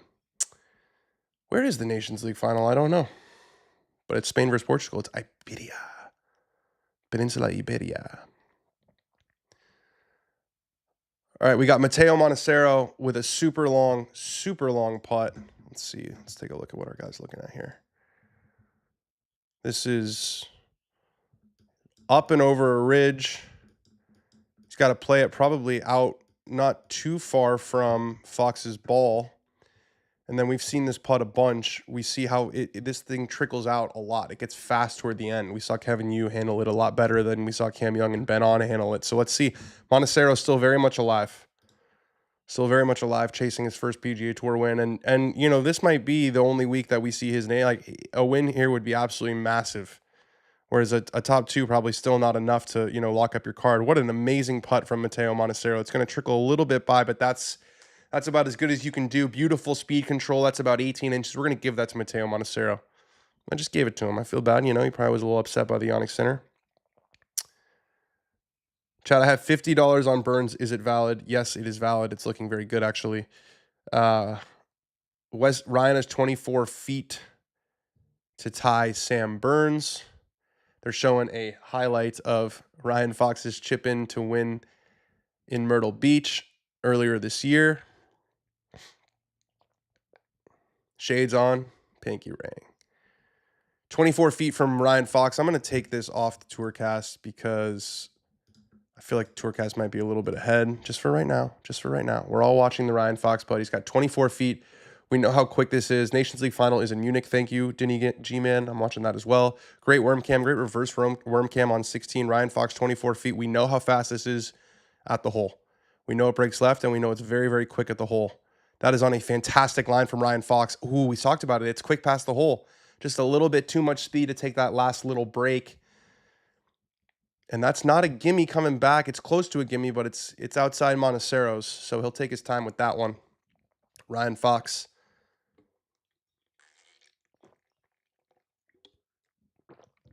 $50 to win what? Nicholas Frank asks about Sam Burns. Yeah, I'm curious about that too. Odds must have been juicy. Also, we're assuming that that's a real person. Oh, Montecero's going to go first. I guess that Ryan Fox would be standing on his ball and standing in his line. So Montecero is going to clean up first. Interesting little putting routine with the claw, and then he keeps his hands on the putter. You don't see that very often. Ooh, slides it in the right side. Almost missed it. But usually you see a guy, they step in with their feet and then they align the putter up. He does it the opposite way, where the hands are on the putter and then he kind of lines the feet up. All right, this is the big putt right here.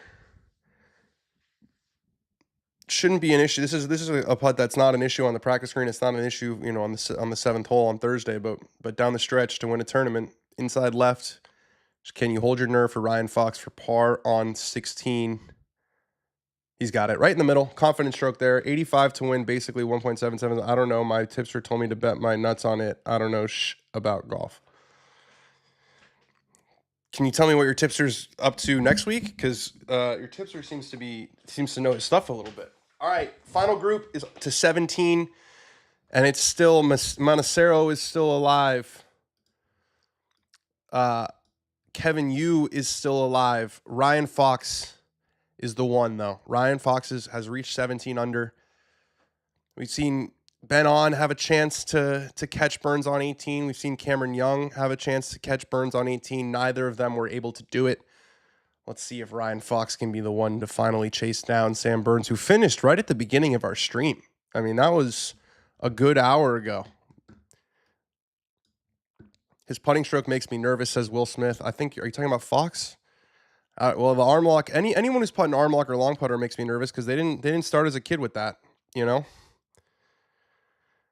they did not start as a kid. You go to the arm lock or you go to the long putter because of a reason.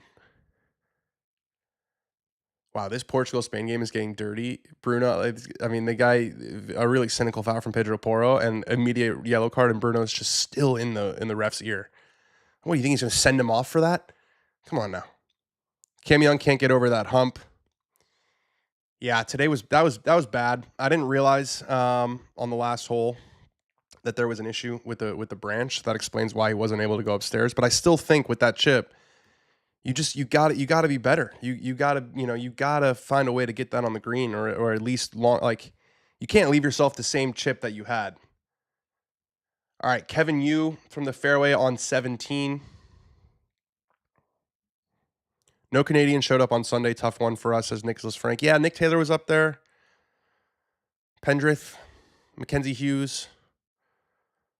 I don't think it's going to be another 59 years or whatever it was in between Canadians winning again and Nick Taylor doing it with a 72-foot putt, but it won't be this year. All right, Kevin Yu, 183 into 17. That means that was a big tee shot. It's a 530-yard par 4, at least on the card. Kevin Yu needs to birdie the last 2. He'll have a good chance on 17. That's a really good shot. Probably a 12, 13 feet. Let's see how the track made in my eyes is doing. See if it's gotten better. We'll find out what that was in a second there. Someone's talking about Cameron Champ in the chat. He was a 36-hole leader. Hasn't even played much on the PGA Tour this year. And finishes tie for 8th. Yeah, 71 yesterday. Bounced back with 67 today. Still not enough, though, for Cameron Champ. It brought him from 169 in the FedEx to projected 143. So, especially with only the top 100 keeping cards now. Nice week. Definitely a confidence builder. Nice paycheck. Not gonna be the difference as of yet. Still needs more strong weeks to get up there in the FedEx and get his card back. Ryan Fox tee shot into 17. The Tracer loves it. Ryan Fox loves it. That drone shot loves it. A cut down the right side of the fairway. That is going to be absolutely no issue for Mr. Ryan Fox. 11 feet 2 inches for Kevin Yu. So not my best day on the optical TrackMan, I should say, but I've done worse. Who won Live? Joaquin Niemann. It's going to shock you. Going to absolutely shock you. 6 wins. 6 wins since the beginning of last year on Live Golf for Joaquin Niemann. That is his tour. All right, Montecero. We've seen some quick low left tee shots recently. That's left him scrambling. He's done a good job to keep himself alive, but needs to find the fairway here if he's going to have a chance.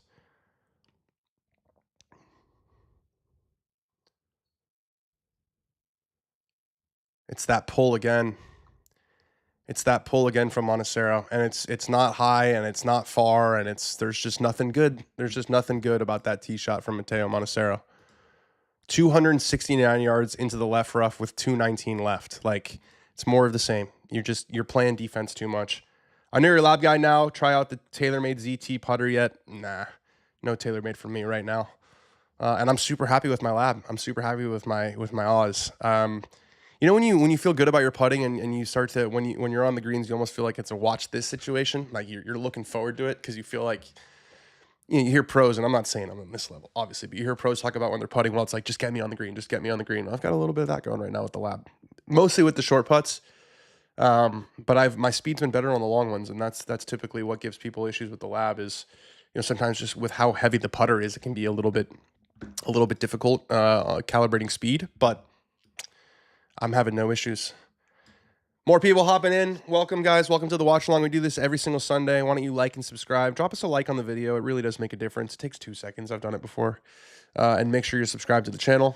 I'm going to plug again just because we're in a commercial here. Hopefully the last commercial we have to get through before the end of this tournament. But we're doing a show. We're doing Dan on Golf tomorrow. We've got a bunch of good guests lined up. We got our U.S. Open preview show tomorrow. Then we'll be live from Oakmont on Wednesday, live from Oakmont on Thursday. And then we'll be back here on Saturday and Sunday. We're gonna do watch-alongs during the U.S. Open. So pretty amazing. I think it's going to be big for this community because you guys have been here for some pretty bleak watch-alongs. There have been great ones. JT and Victor Hovland at Valspar was electric. One of the first ones we did was the Players Championship where we had Rory and JJ Spawn. But there's also been weeks like, we had Brian Harmon at Valero, which wasn't setting the world on fire. I don't think anybody will tell their kids about that one. And we've had some not great fields. We've had some. So I'm really excited to do this for a major. I think it's gonna be fun, and I've never done a watch along for a major, so I think you're gonna see me in a I'm always pretty hyped up for these watch alongs. I'm gonna grab one last zone, but it's gonna be just another level for the U.S. Open, and I've said this before. I don't know if you guys agree. In fact, you probably don't, but the U.S. Open is my favorite major. The U.S. Open is for me, it's number one. It's the best golf tournament on the planet. I love everything about it. I love all the qualifiers. We got a dentist playing who qualified, who used to caddy at Oakmont. We've got a 17-year-old who shot 63, Mason Howell, in a qualifier, didn't make a birdie, didn't make a bogey. He made a lot of birdies, and didn't make a bogey for 36 holes in the qualifier. Are you out of your mind? Kevin Yu for birdie on 17 needs this to go, and then needs a birdie on 18 to have a chance. And Kevin Yu, oh my goodness, that just ran out of gas. I was ready to give it and Kevin Yu is 1 back, but he's not. He's 2 back, and he's going to need to eagle 18, and that's Sam Burns, another little. We just saw another bullet go by. He's not out of the woods with Kevin Yu, but his odds Kevin Yu's odds just got a lot lower with that. Wow, that thing just needed a little bit more break or a little bit more speed. Dano, quick tour of the Doghouse's VC Productions. We'll do it. We'll do it eventually. I can't show you the Doghouse right now, really, because I've got sports on. And if YouTube sees sports on, then we'll get in trouble. Ooh, wow, that was almost a really short miss from Lee Hodges, but makes a second birdie of the day. Yeah, if YouTube sees the broadcast or even sees the soccer, I think we'll be in trouble. So I can't really. The only thing I could show you right now is the refrigerator that keeps beeping. That you don't is really. I promise you. You might have like this image in your head of how amazing this refrigerator is. It's not. It's just a refrigerator, and it's old, and it's making a lot of noise. And I'm happy that you guys can't hear it, but yeah. So we'll do a tour of the Doghouse. I gotta do like a what's in the bag. I mean, it's a pretty cool. My backyard area is pretty damn cool. I continue to kind of innovate with it, but that sounds really dramatic. I don't innovate with it. I keep adding stuff to it. But we've got a chipping green. Well, it's a putting green, but I call it a practice facility because there is a little chipping area, and you can hit kind of up to like 12-yard chips into. And then I got a good putting setup, and the Doghouse. So my wife's a saint because I've just been taking more and more real estate in this house for my golf dreams. But hopefully she understands. All right, Montecero 219 out from thick rough. That's a layup.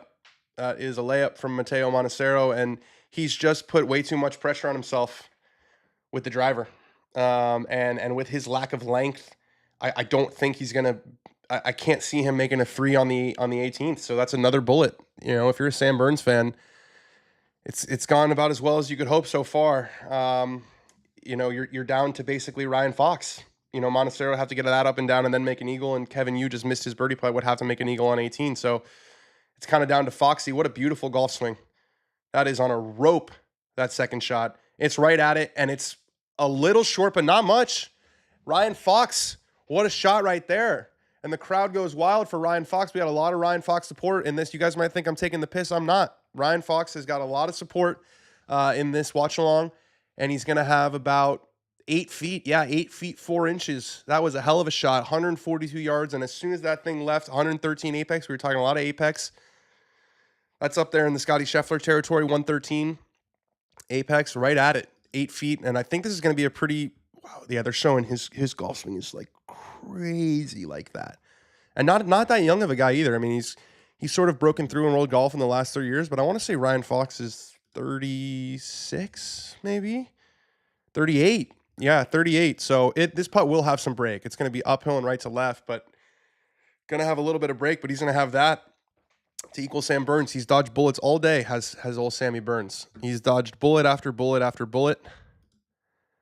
Let's see if he can keep dodging or if Ryan Fox will be the one to plant one. I'm going to stop with that bullet metaphor, maybe. What do you guys think? They're back showing Sam Burns and all of the putts that he made. We're also deep into extra time. We're gonna get a penalty shootout. I think we've talked about penalty shootout happening at the same time as a playoff, which would be a sportsgasm for me. And we're cruising. We're starting to head that way. Got Fox at 75-1, says PS36. I want to see some. I guess you guys can't post pictures of your bet slips, but it seems like everyone's got everyone to win. I'm jealous of how good you guys are at gambling. If Fox for birdies, Sam is starting to sweat a little. Sam's already sweating a little because it's a par 5 coming up, and Ryan Fox drives it long and straight. So he probably thinks that Fox is going to make birdie on 18. It's probably what he's been. I mean, he can't control it, but you gotta.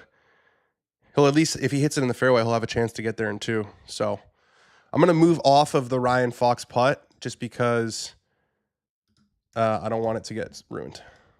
Fair? We're down to 2 guys. We're down to Sam Burns and we're down to Ryan Fox.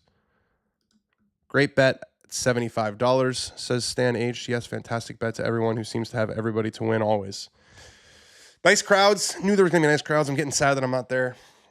84 yards from Montecero. Just not good enough off the tee down the stretch. I would not be surprised at all if he got this up and down. His short game is, he's top 30 in strokes gained around the green, and he's first in putting, or he's top 10 in putting, I should say. So first in putting is Sam Burns. But just not giving himself enough opportunities for birdie down the stretch, and that's mostly because of a low left miss off the tee. We got 84 yards for Montecero here. A little half swing action. And that's a good one. About 10 feet for par for Mateo Montecero on the 17th, playing alongside Ryan Fox. Portugal just had a header saved, or he went over the bar. We got Kevin Yu on 18. Needs to make a 3. He looks really far from that. I don't know if he's just trying to hit a power draw. 183 ball speed from Kevin Yu. That's some gas, and it is a power draw. We might have buried Kevin Yu a little too early. That's a big tee shot on 18. Does it stay in the fairway, though, importantly, because you want to get to the back of it where the fairway would? Yes, it does for Kevin Yu. Big time tee shot there for KU. Looked like he got 315 out of that one, so 259. Same yardage, basically, that Cameron Young had in there. We got Matt McCarty playing his third on the 18th. I got to do my calculus assignment. Let me know if I'm going broke. You're not going broke. Sam Burns is still, it's looking like a playoff at worst, unless Fox can. Actually, it's not looking like a playoff at worst. Fox could easily make this putt on, remember, 8 feet for birdie on 17, and then he would need a birdie for the win. So the odds are probably pretty close right now between Sam Burns and Ryan Fox.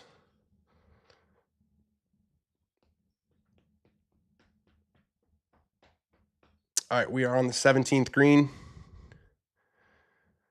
We got Montecero and Fox. Not sure who's away.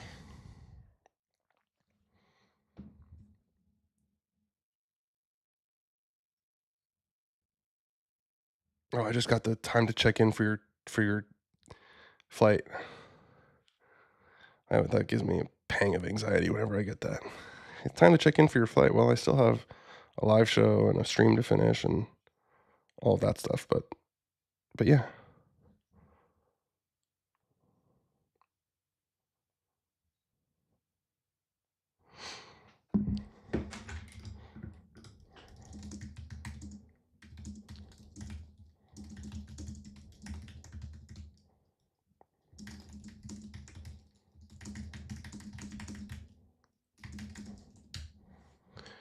All right, Montecero with that $240 polo that is sold out, says Ben Boscovich. He's putting for par. Needs this to stay alive.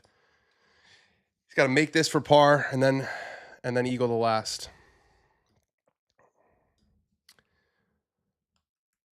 That interesting putting routine where he putts from behind and then steps into it with both hands still on the putter. That thing took a little bit of a bobble and breaks low of the hole, and Montecero's made bogey on 17, and there's another matrix that Sam Burns has gotten out of the way from.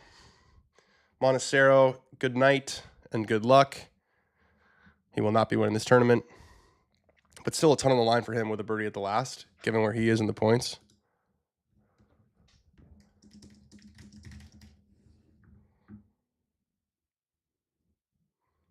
Mackenzie Hughes. Wow, yeah, Mackenzie Hughes. I didn't realize he was in one of the very, very last groups. Didn't have it today. Probably a lot on the mind, for the Canadian guys. Is qualifying for the Canadian Open different to other PGA Tour stops? Do they have like a national qualifying like a U.S. Open? Yes, they do. There's a lot of Canadians in the field. They do have a qualifying process. Ryan Fox for birdie. This is going to break left, and that was the worst stroke we've seen out of Ryan Fox in a little while. That was like an 8-footer that never had even close to a chance, and Sam Burns has made another maneuver to get out of the way a little bit. Is 18 going to be enough? Sam Burns makes another penalty save. And we're going to penalties, by the way. We are going to penalties in Portugal, Spain, so we've got a penalty shootout. We knew that putt was going to break from Ryan Fox. We knew it was uphill and going to break, but that was a pull right off the bat. Right off the bat. Not a good stroke. How in the hell has Sam Burns survived all this bullets? It's hard. You think that all these birdies are just going to continue. When it gets late on Sunday, it gets more difficult. It just does. They're showing Ryan Fox's tee shots on 18, and they've been, 2 of them have been in the fairway, and he's birdied it all 3 days, 1 from the right rough. So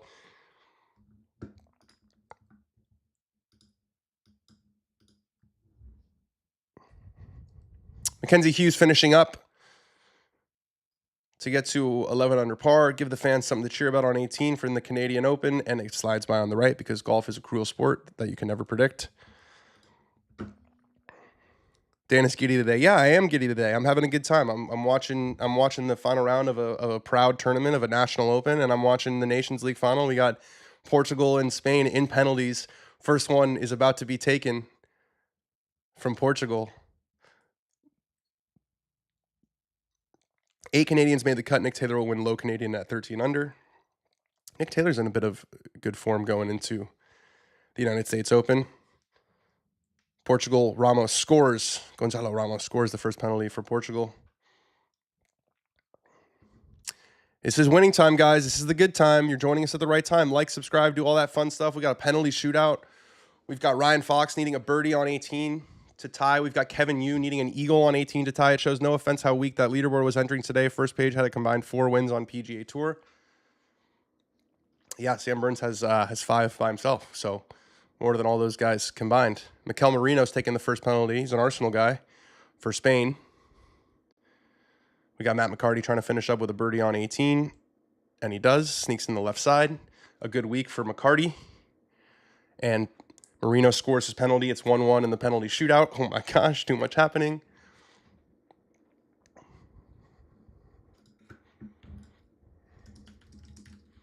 Great finish. Great finish in Canada. And Sam Burns has made his way to the range. I was wondering when we were going to get that shot. You're going to see his caddy soon. You know how this is going to go. The caddy soon will pull it up on his phone. Vitinha, who I love watching. Oh, how good was Vitinha for PSG in that? That build up to that third goal in the Champions League final was unbelievable. Burns is minus 275 live bet right now. They're not giving Ryan Foxy a lot of credit for his 3 birdies he's made on 18 so far this week. Those mean nothing to the bookmakers, apparently, to the odds makers. Oh, I'm feeling, this is when I get nervous. I'm nervous in the penalty shootout. I'm nervous for the end of this tour event. Sam finished at 4:02 p.m. Eastern. So, yeah, an hour and a half ago. Right when we went on the screen. Vitinha, beautiful penalty. That guy's a beast. Okay, Kevin Yu, second shot into the 18th, 263. It's 175 ball speed. It's drawing. It's on a better line. This is going to be long too. I'm going to need more out of the camera guy than I just got. Second shot. Guy needs an eagle to win the tournament. And granted, I am watching on mute as per contractual obligations.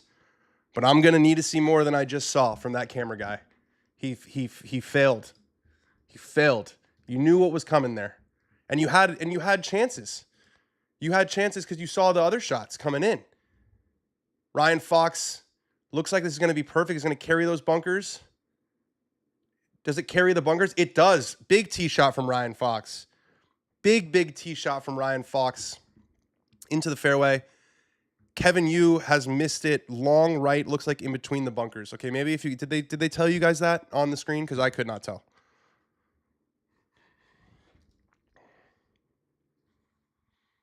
Two in penalties, by the way, and Bruno's stepping up for Portugal. We've got a commercial. This is a tough time commercial, but it's a good thing we have Ronaldo can't even watch. Ronaldo's like this, and Diogo Dalot's back.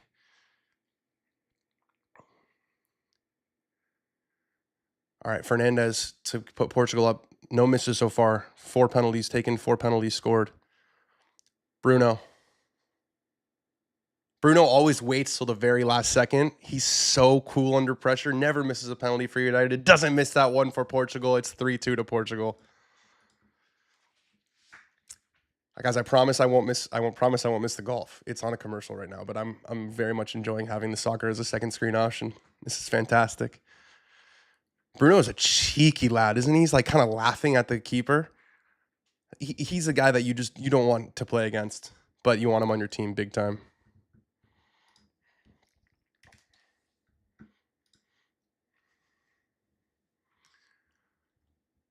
All right, Isco, very experienced player, trying to make it 3-3 in penalties. And it's the keeper got a hand on it, but it squeaks in. It's 3-3 in penalties.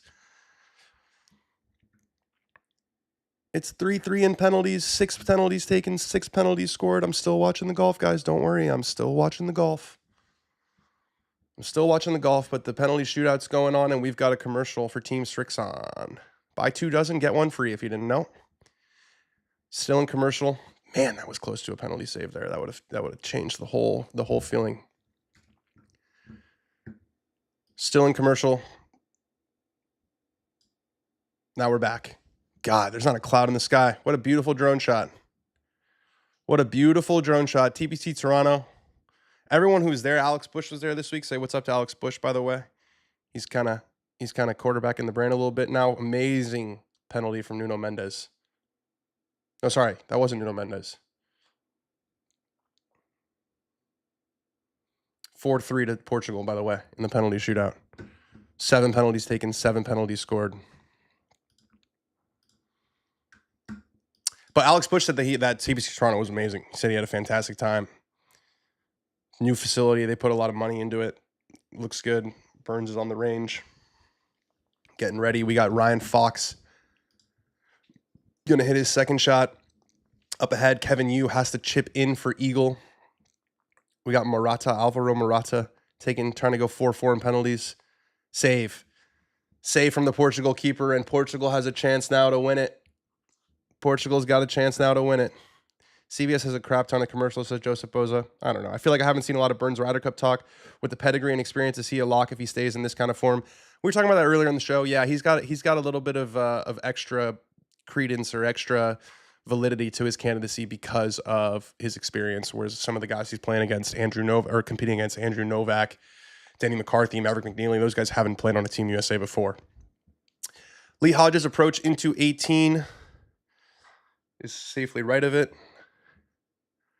Portugal to win the Nations League. Portugal to win the Nations League. They've done it. And the streets of Lisbon are on fire. Portugal has beaten Spain to win the Nations League. Look at what it means to them. They're going crazy. Soccer players don't get any rest. And Ronaldo's broken down in tears. Good scenes. Hey, long time no see. Gun to your head. Who's going to win this? Long time no see to you as well. I'll take Sam Burns, the guy in the clubhouse. Alex Bush, was he at Foreplay too? Yes, Alex Bush was. We worked together at Foreplay for the 2 years that I was there. And he's joined us at the Dan on Golf channel. Awesome. Fantastic stuff out of Alex Bush. All right. They're showing us 18. We've got Kevin Yu surveying his chip. We know the stakes here. This needs to go in. This needs to go in to get to 18 under and to join Sam Burns. And to guarantee that Sam Burns, if he's going to win this tournament, will have to play more golf. Remember, Ryan Fox could still make an eagle. It's possible to win it outright, but this is another bullet. Sam Burns has dodged about 9 bullets, and this would be number 10. I say Sam Burns. That is my pick to win. Good to hear. Yeah, that's right. Relax and take care. Relax and take care. Your boy's in the clubhouse at 18 under. No one else is there. All right, Kevin Yu's got a lot of green to work with. It looks like it slopes toward the hole, so this should... Oh, we got Ryan Fox with an iron. Ryan Fox has laid up. Wow.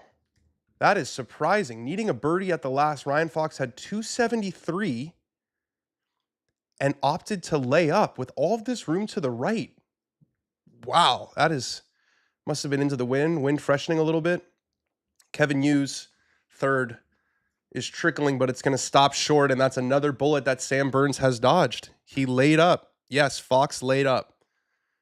With all that room to the right, it must be that breeze must be getting stronger, and he was worried about it ballooning and going into the water. Is the only sort of explanation. No gossip as to why Alex left Barstool. There's no gossip there, none at all. He was right. He's it's a different. It's in a different. He's doing something different now. He wanted to, he had a great 4 years at Barstool. I think it was 4 years.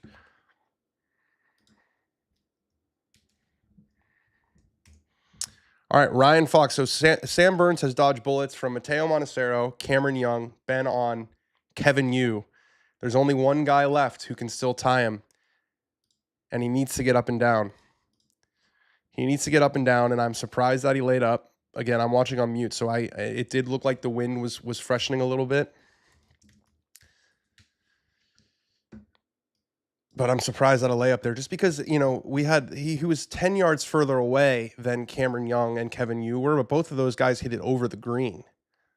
So I thought he would have been able to, hit a 3-wood and kind of aim it out where my cursor is and not really have a ton of water issues. The water issues, it gets longer as you go further left.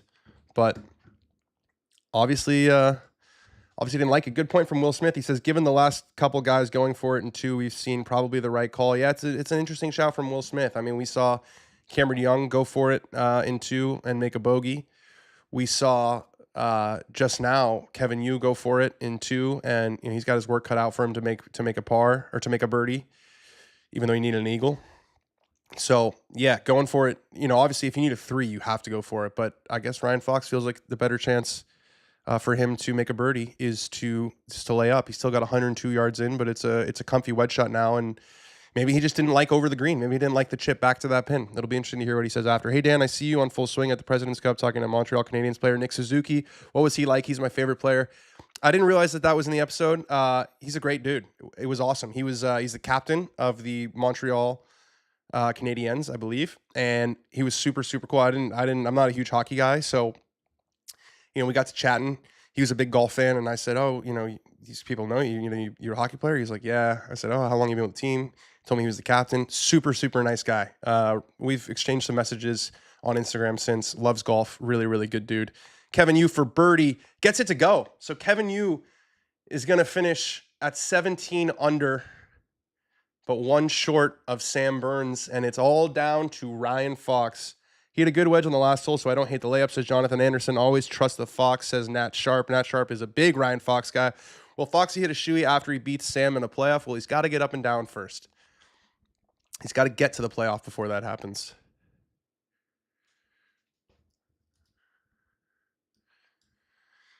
All right, the stage is clear. Lee Hodges finishes with a par at 14 under. Actually, that was an iron. LOL, never mind. Says Jonathan Anderson about Ryan Fox on the last. Didn't hit a good putt, but did hit a really good iron shot in there. Yeah, it's, he'll be asked about the layup. He'll be asked about the layup for sure. Just felt like with his power, once he found the fairway, I felt like it was go zone, needing a birdie. But maybe the wind, maybe it was a bad number. Maybe he didn't like the lie. When is Fox going? Fox is approaching his ball. Oh, nope, I lied. Monastero's going to go first. I think Monastero's going to go first. Foxy is getting up and down, no doubt, says Liam Moffat. Nicholas Frank says no up and down. So we've got a wide range of predictions here. I'm going to get rid of the Tourcast just because there's only one group left. We know what the deal is, and I don't want this to get ruined. I say yes on up and down. Montecero from 99 yards on a pretty similar shot to what Ryan Fox will have in here. Montecero's third lands just right of it, spins and is creeping just a little bit better. So you can see there's a little bit of help there. If you can hit it just right of the hole with a little right to left spin, it should get better. Why even hit driver off the tee if he hit it perfectly and still didn't go for it, says Nicholas Frank. Well, he probably thought it was going to end up a little bit further, and maybe the wind switched or got a little bit firmer. So Ryan Fox, here it is. From 102 yards, needs to get this up and down to force a playoff from Sam Burns, who's been in the clubhouse for over an hour and a half. It's right of the flag. It spins a little bit. He's got a pretty similar putt to the one Kevin Yu just had for birdie. So I feel safe now going back to the Tourcast. We're going to go to Ryan Fox. And it hasn't updated yet, but as soon as it does, we will read this for you guys. Sam Burns, you must have a look at a TV there. He's got 16 feet 9 inches to force a playoff. And we're going to get a moment here, guys. We're going to get a moment. We're going to get a make or miss moment. We know it's downhill. We know it's right to left. Lawrence Meyer says can't lay up in that situation. Doesn't seem too happy with the third shot, but he also chipped in to win Myrtle Beach, so this isn't over yet. Oh, it's a 16-footer to tie, and then a playoff. It's anyone's ball game. It's their furthest thing from over. But it's all coming down to this. Portugal wins the Nations League. Carlos Alcaraz wins the French Open. Joaquin Niemann wins on Live again. Will it be Sam Burns or will it be Ryan Fox? It is down to those two. Jeff Hennian says, I say no on up and down. Tough to see out of those overpriced shades. I know that these knockarounds that I have on are $35, and they are just as good as any sunglasses out there in the market. Shout out to Knockaround.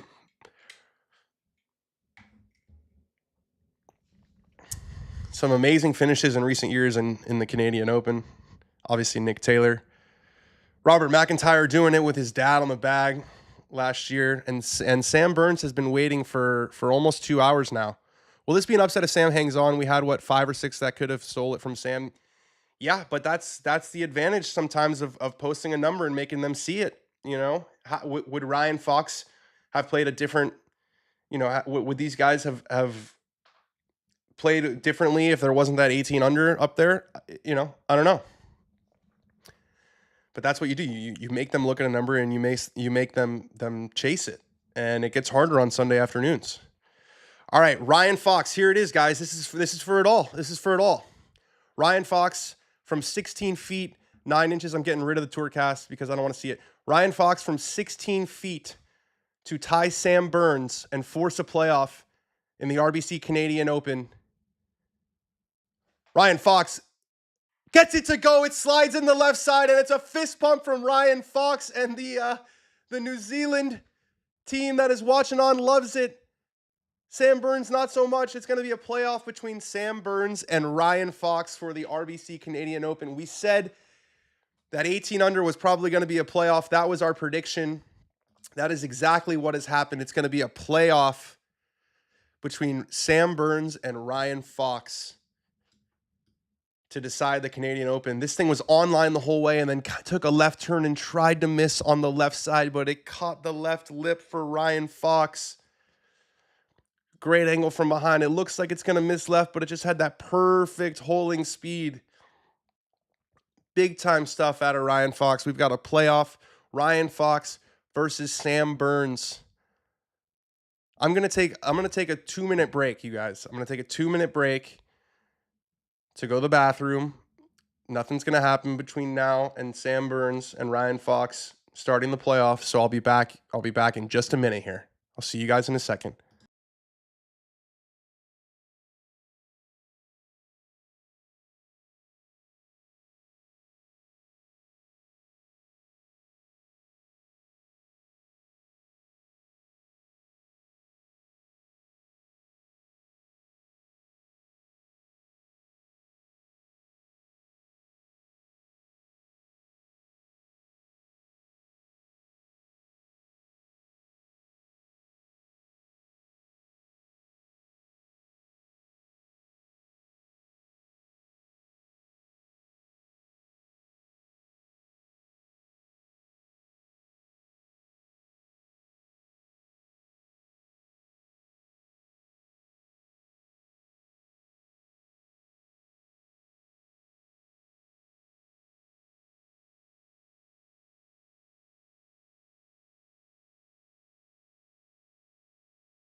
All right, we're back. We are back. Quick little bathroom visit. I'm feeling rested and ready to go. I love that shot of the New Zealand guys behind the green. Loving it. Absolutely loving it. Kiwi pride. Dan on Golf US Open schedule. Ben Boscovich is in the chat explaining. Will Smith says, Dan, this was sick. We'll definitely be joining on future Sundays. Where are you going? This is good stuff's just starting. Great stuff, Dan. Keep it going, says Nate Leach. I appreciate it. Will Dan stay on for playoff? Oh, yeah. You think I'm going anywhere? How long till this ends now? Well, it depends. They're driving them over there to start the playoff. We've got another commercial break to get through. This would be a great time for everyone to subscribe to the channel. This would be a great time for everyone to drop a like on the video. It helps with the algorithm big time. If you guys have any questions, I'm here. Let's kill some time before the playoff starts. Hope everyone had a fantastic weekend. Hope everyone's had as good a time watching the sports as I have today. And we started with just an absolutely titanic battle between Carlos Alcaraz and Jannik Sinner. I was rooting for Carlos Alcaraz big time. I think he shows a lot more emotion. I think he's more fun tennis player to watch. And, he didn't get suspended for the period between the two majors. Favorite rugby team, Dan? All Blacks. It's the only rugby team I can name. Iconic call loading. I'm thinking about what we're going to do. I'm thinking about what we're going to do for the win. I got Sam at minus 410. Now he's minus 145. FML, you got to ride it out, though. You got a horse in the playoff. What more could you ask? Will they finish the playoff today? Oh, absolutely. Yeah. It's only 6 o'clock over there on the East Coast. There's plenty of daylight left. We're in the glory days of summer where you can. I might go play golf this afternoon. Who's to say? Emma, if she's watching this, is like, no, you're not. I'd like to play golf this afternoon. Probably won't happen. But yeah, they'll finish the playoff today. I booked Burns Friday night and Fox this morning. Guarantee 10x. Good job, Jackson Gibbon.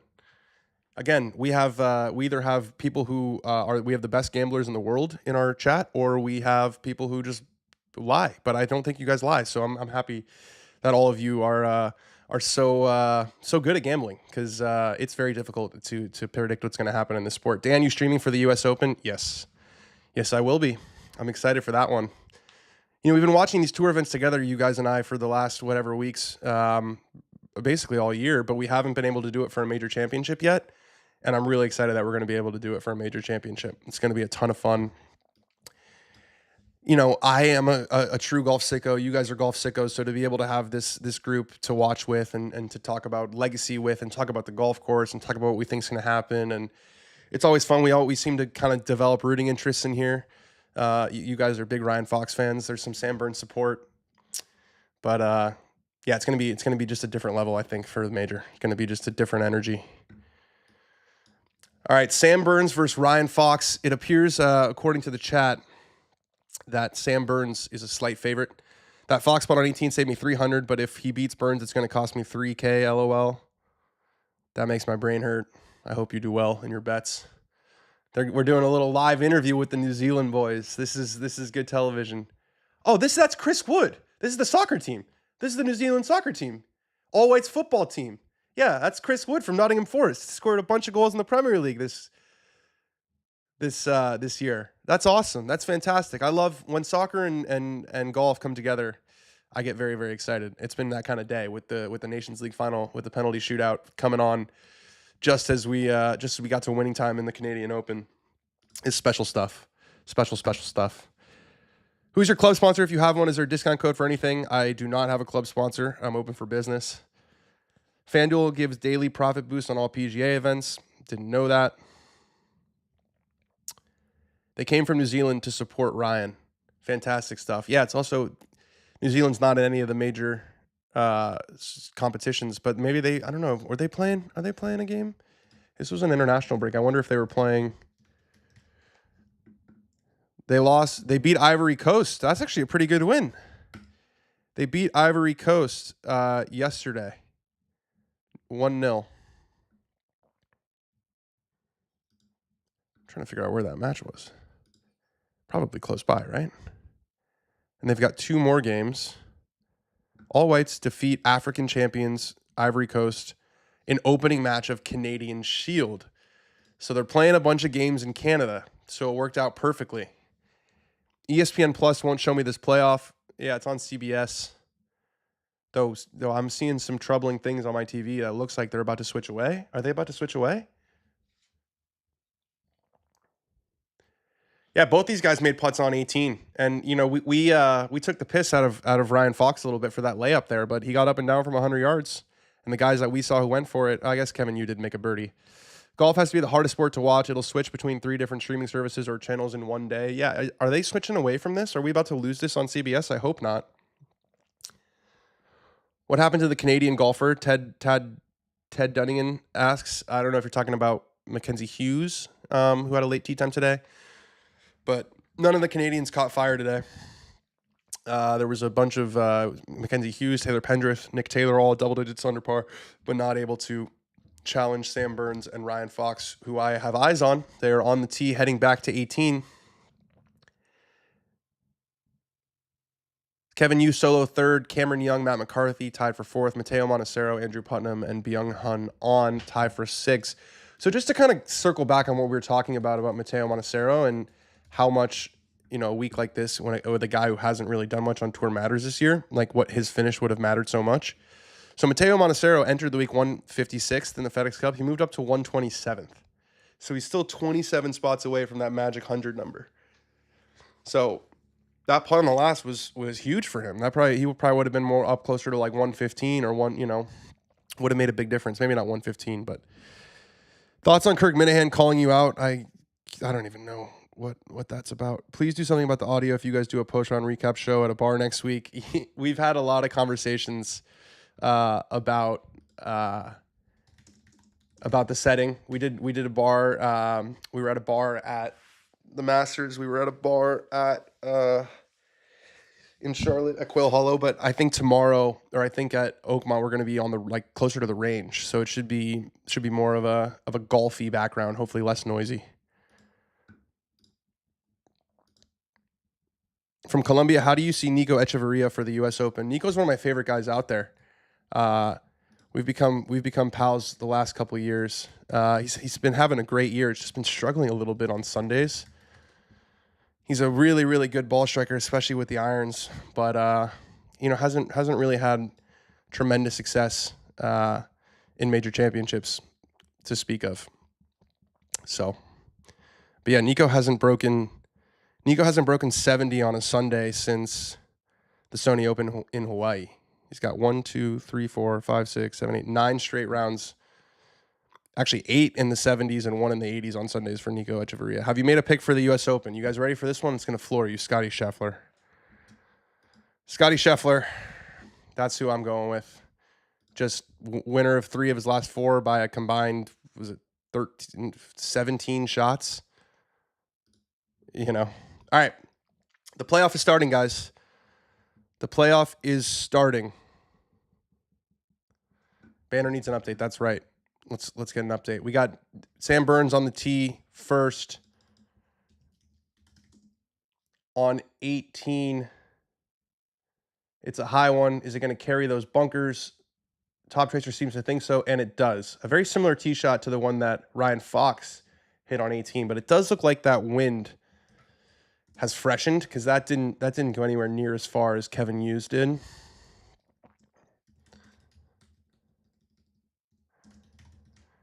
Let's get an update on this banner here, update on the Chiron. We've got Sam Burns safely into the fairway. Now we've got Ryan Fox. Both guys birdied 18 in regulation. Ryan Fox is overcutting big time. That's going to miss probably in one of those bunkers. Yeah, that'll be a mandatory layup from Ryan Fox, but who knows if he would have gone for it had he hit the fairway. He didn't in regulation. So this feels like the one major Fleetwood could win if he's going to. It's definitely going to be a ball striking test. And Tommy's been as good as anyone tee to green this year. Super, super consistent. But yeah, just don't know if the first win's going to come at the United States Open at Oakmont. He'd be a very, very popular winner, would Scotty Scheffler. Wow, they're showing us a beautiful picture of isn't that Hudson National? I'm pretty sure that's Hudson National. I've played that hole before. I've played the game. That's a Mark Olbers right there. Who you got? I'm going with Burns. If you can't pick Bryson or Scotty next week, who do you like? I kind of got a feeling about Colin Morikawa. I think next week's going to be a lot about hitting the ball straight. It's going to be so penal off the tee, but it's not crazy long from what I gather. So hitting the ball where you're looking is going to be of utmost importance.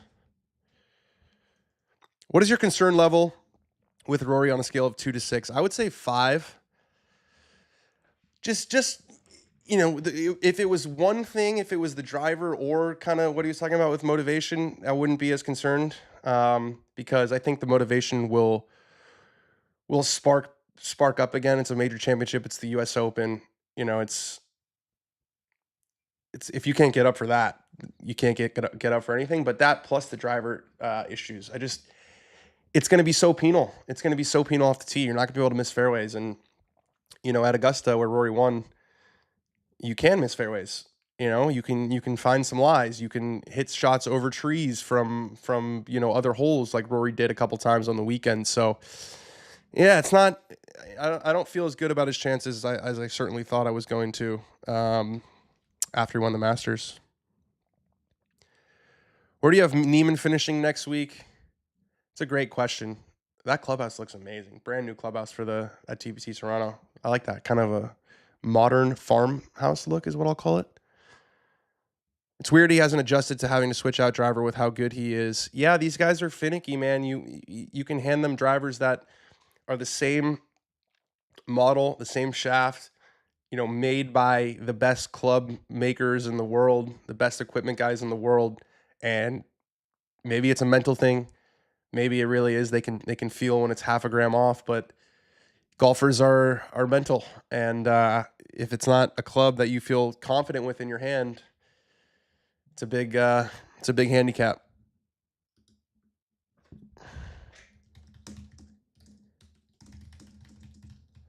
So Fox is in the bunker, so it's definitely a mandatory layup, and it looks like Burns is going to lay up too. So this hole is playing a lot further than it did.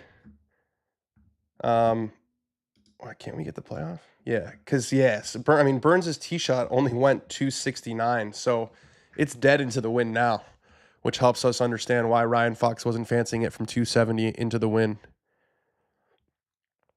All right, Burns is going to lay up first, just an iron. Went for a low one. Looked like a good strike. Yeah, a little tight draw down the fairway. Burns safely into wedge territory. And that wedge shot back into the wind, not crazy difficult. A little bit of a backstop. And now Fox's layup. So he's in this bunker, but it's quite a drop off. He's a lot lower. So this is blind. He's got to pick a target and really commit to it. Looks like the sand went right back in his face. He's crawling up to see where it went. And it's a little bit further back than Burns's, but I believe it's found the fairway. Camera guy behind 18 really having a rough day.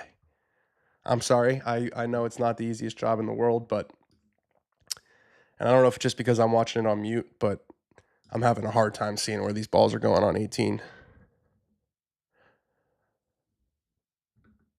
What is your recommendation for clubs? I know you said you do not have a sponsor. I'm a 12 handicap using Adams Golf CBs. I would go just get a fitting. Fitting technology has been democratized big time. You know, you go to your local Golf Galaxy or Dick's Sporting Goods or whatever it is, and they'll have someone who knows their shit in there. And yeah, you can't just give recommendations off the cuff. You know, with golf, everyone's swing is so different, and everyone is looking for something different with equipment. I would just tell you to get a fitting. Camera guys on 18 are struggling. Yeah, I don't know if we gotta. Maybe it's their first year at this venue, and they don't exactly know where to put the camera to allow the guy to see. But we're gonna have to change it up for next year. Something's gonna change with the camera on 18, just because a little too much mystery going on. All right, let's see if Tourcast can tell us exactly where Ryan Fox's ball ended up. Nope.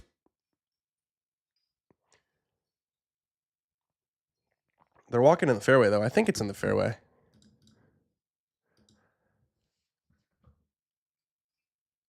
Can someone tell me where Ryan Fox's ball is? Welcome to U.S. Open Week. There will be 300 hours of coverage between USA and NBC and Peacock. Okay, so Ryan Fox is in the fairway, but he's well back. Do I think they will be coming back to TPC Toronto after scores like this? Yeah, 18 under is not like that crazy low of a score. They do move it around, though, don't they? It's kind of like the U.S. Open. I feel like it's at Hamilton or St. George's. 166 for Fox, back into the wind. Might be a 7-iron. The advantage is Burns is here, and the ball is well below his feet as well with a back left pin. And he's a cutter, so this is kind of an uncomfortable shot. Ryan Fox into the first playoff hole, the 18th. This looks like it's bleeding a little bit. It's a good shot. It's about 16, 17 feet for Ryan Fox for birdie. Well done there. He's given himself a good look at it. Sam Burns is only 90 yards away, right in the middle of the fairway. Plenty of green to work with. How come I can't watch the golf playoff on Disney in Argentina? That's one level above my pay grade, my friend. I got no idea what's going on down there at Disney in Argentina. I'm sorry that you can't watch that. We're keeping you posted here.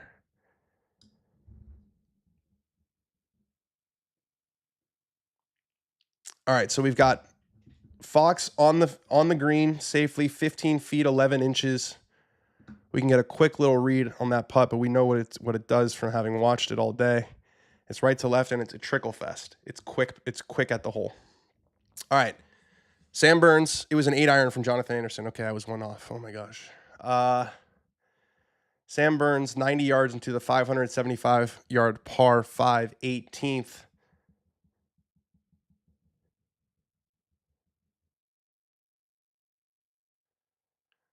Great camera shot showing the flag. He's got a shaved bank in front of him, but this will spin if he makes good contact on it. Back into the wind with a wedge. Sam Burns from 90 yards. It lands just past. It does spin back. Is it going to stay there? Is it going to keep trickling? It sits down about 5 feet, 5.5 feet for Sam Burns. 5 feet, 9 inches. I'm dialed in on the optical track, man. We got 2 birdie putts coming up. 15 feet, 11 inches for Ryan Fox. 5 feet, 9 inches for Sam Burns. Hey, Sicko, says Ben Boscovich. It's your first time here at the watch long. Give the stream a like and the Dan on Golf channel a subscribe. Absolutely. I watched all the game until now. Anyways, thanks. Fox is on the green. Bring in the worm cam. Oh, we're going to get the worm cam. We're going to get the worm cam. It's the playoff. Whoever's Mr. Worm Cam, I know that's not how it works, but Mr. Worm Cam, you should be ready to go in your producers. You say, hey, I got this one. Burns picking up right where he left off. Impressive after that long break. Yeah, it was a nearly 2-hour break, so he probably went through a pretty full warm up. He had a ton of time to get ready for it. And he would have felt like when he finished that he wasn't done yet. So I doubt he ever got in like I won the tournament mode. Come on, Foxy, all of New Zealand are with you, and he's got some New Zealand support. How about that working out where the New Zealand national team is playing in the Canadian Cup or whatever it is? And they got to go out there and watch Mr. Fox on an off day. Did you watch the tennis, says Random 67? Yes, I did. I watched the tennis. It was epic. It was epic. I like the new profile pic, Ben, says Jonathan Anderson. Is that him on our show? I believe it's him on our show. Chris Wood and I matching. We're wearing black t-shirts. It's nothing groundbreaking. All right, we're going to get rid of the tour cast because there's only 2 putts left. Ryan Fox from 15 feet, 11 inches. Sam Burns is in there within 6 feet. Great worm cam. What do we say? We said worm cam, please. We say worm cam, thank you. It's quick and it breaks from right to left. Ryan Fox, that one's tracking. Does it hold on? It slides by just on the low side. Just needed a half an inch more. And Ryan Fox will tap in for a par, which clears the stage for Sam Burns. Sam Burns, after shooting 62 on Sunday, will have a chance to win it in a playoff for his 6th victory. Wow, that was as close to going in without going in as it can get, and that's the reaction that you expect to see out of the New Zealand football team. Man, that looked good for a long time. Fantastic worm cam. Go America, says Eric Claro. So close, says Alex Moore. And here it is. Sam Burns for the victory. Give us the worm cam. No worm cam. Okay, Sam Burns from 6 feet for his 6th PGA Tour win. It slides by on the high side. He misses it too. Oh, man. I thought that was going to be it. That was what dreams were made of. 6 feet for the win after shooting 62 on Sunday. It doesn't go, and we're going to do it all again. We're going to go to the 2nd playoff hole, assuming Sam Burns makes this putt from 18 inches. Hit that quickly. He was ready to go. And it does not fall for Sam Burns. We're going to another playoff. More extra holes. Sam Burns taps in for his par. It's 2 5s at the 18th. He's doing the pro thing where he goes back to read it to let everybody know that he hit a good putt. There's the worm cam. I wanted that the whole time. Couple bobbles, just too much speed on that line. Just too much speed on that line. Wow, that's perspective right there. Sam Burns misses the putt. The wife's all smiles. The kid doesn't know that he missed the putt. And the guy who's looking at the kid just gets happy and starts clapping. Are we going back to 18?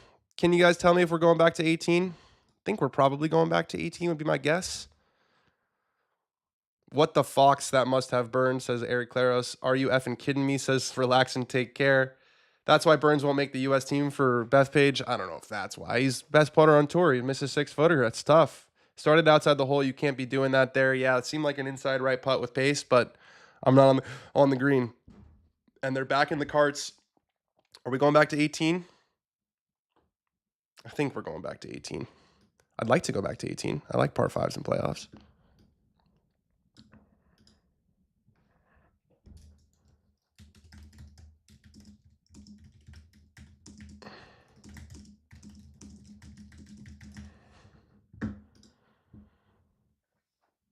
They play 18 over and over and over. They will play 18 until a winner. That's great. This is exciting, says John Davis. Hell yeah, it's exciting. Go Foxy.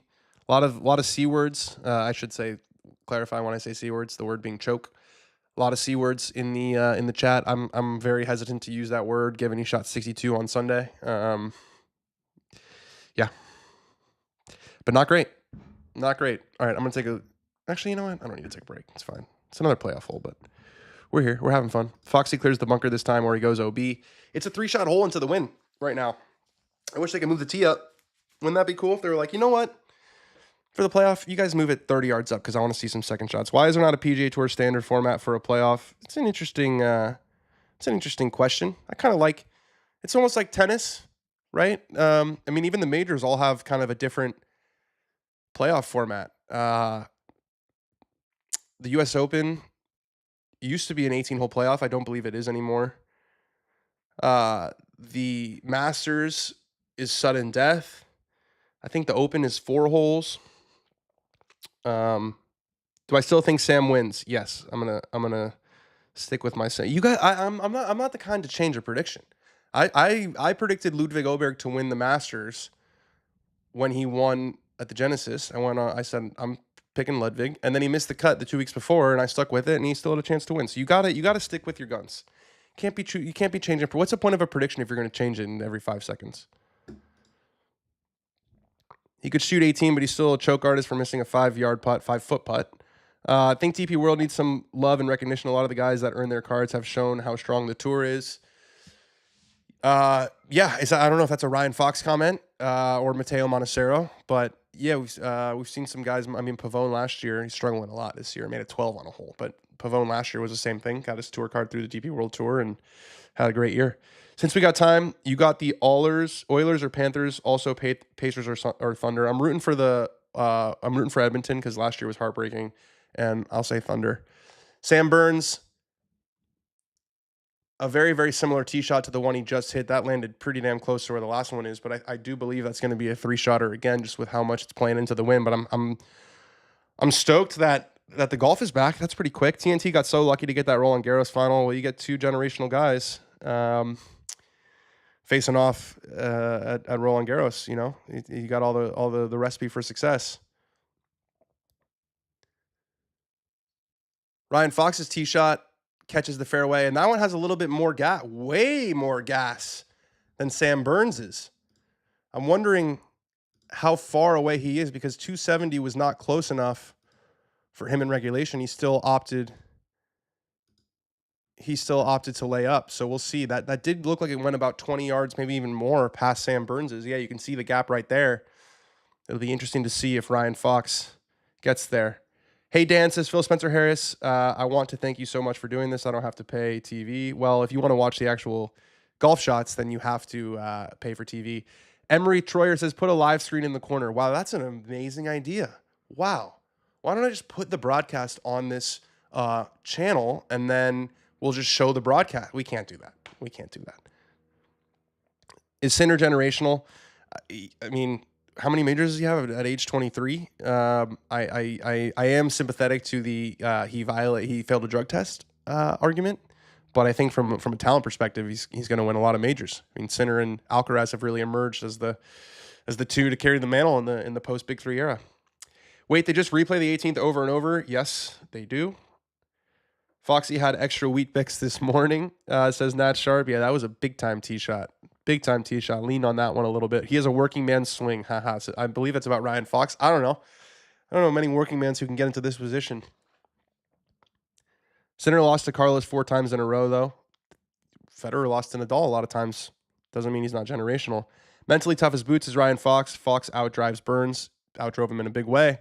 Sam Burns has 279 into the hole, and Ryan Fox has 257. So he's 13 yards closer than he was in regulation. He decided to lay up in regulation.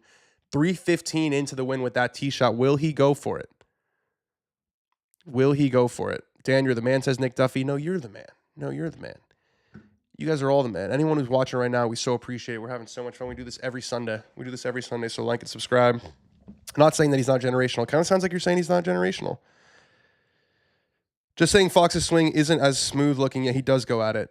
like sort of like Ben Griffin. Ben Griffin goes at it too. Ryan Fox, top 10 in most events he is in, should be a banker. Made quite a lot of cash from those bets, says Kieran Furlong. Again, we have the best gambling community in the world, apparently, on this watch along. Do they replay a par 5 every tournament, unlike the Masters where they do 3 holes?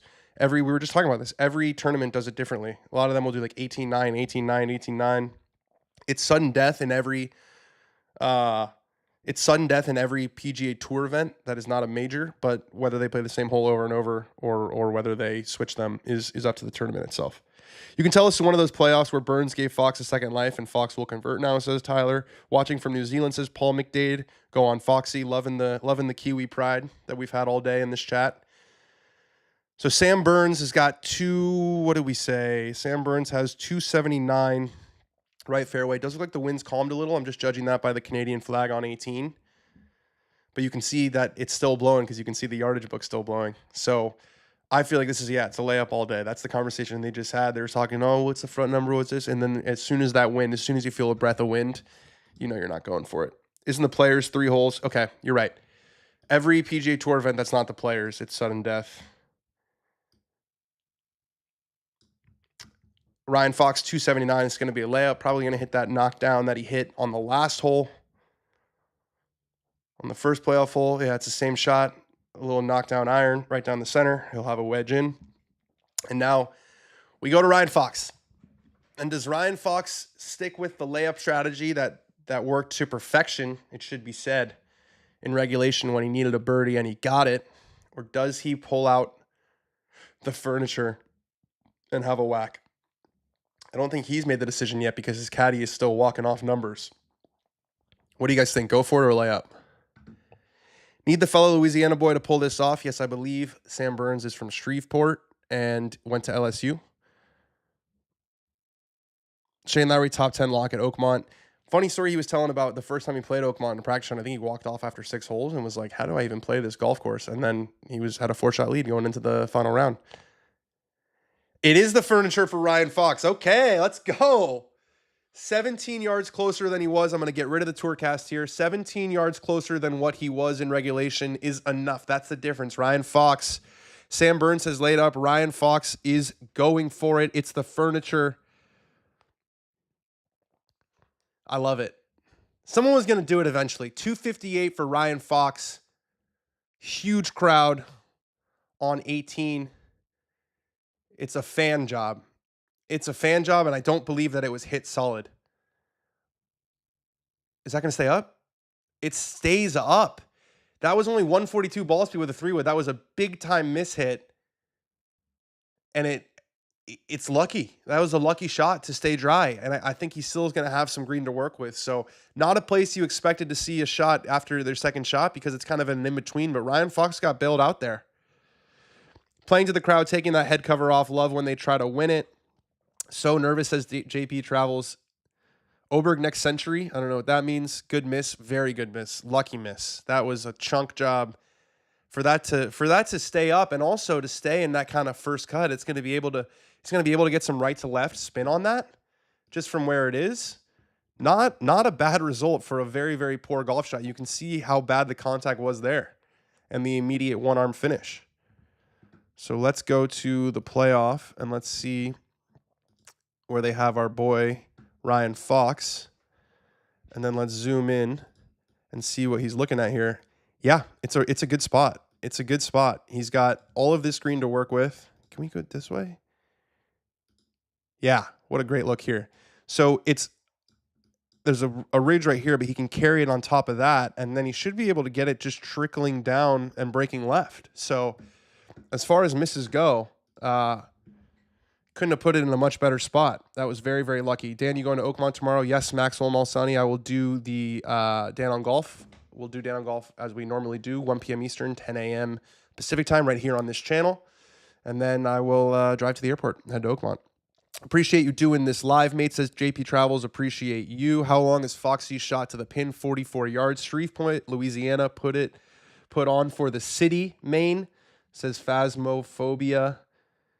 Yeah, you should be able to get the chip within 5 to 9 feet. I don't know if we're the best gamblers. We just don't mention our losses. Just Jackson Gibbon. That's a good strategy. Yeah, if you just only talk about the wins that you've had, in gambling, then that's going to be pretty good. I'm looking at one of the grossest advertisements I've ever seen right now. It's for XDemV, and it's a bunch of germs, and I didn't like what I saw there. 44 yards for Fox's third.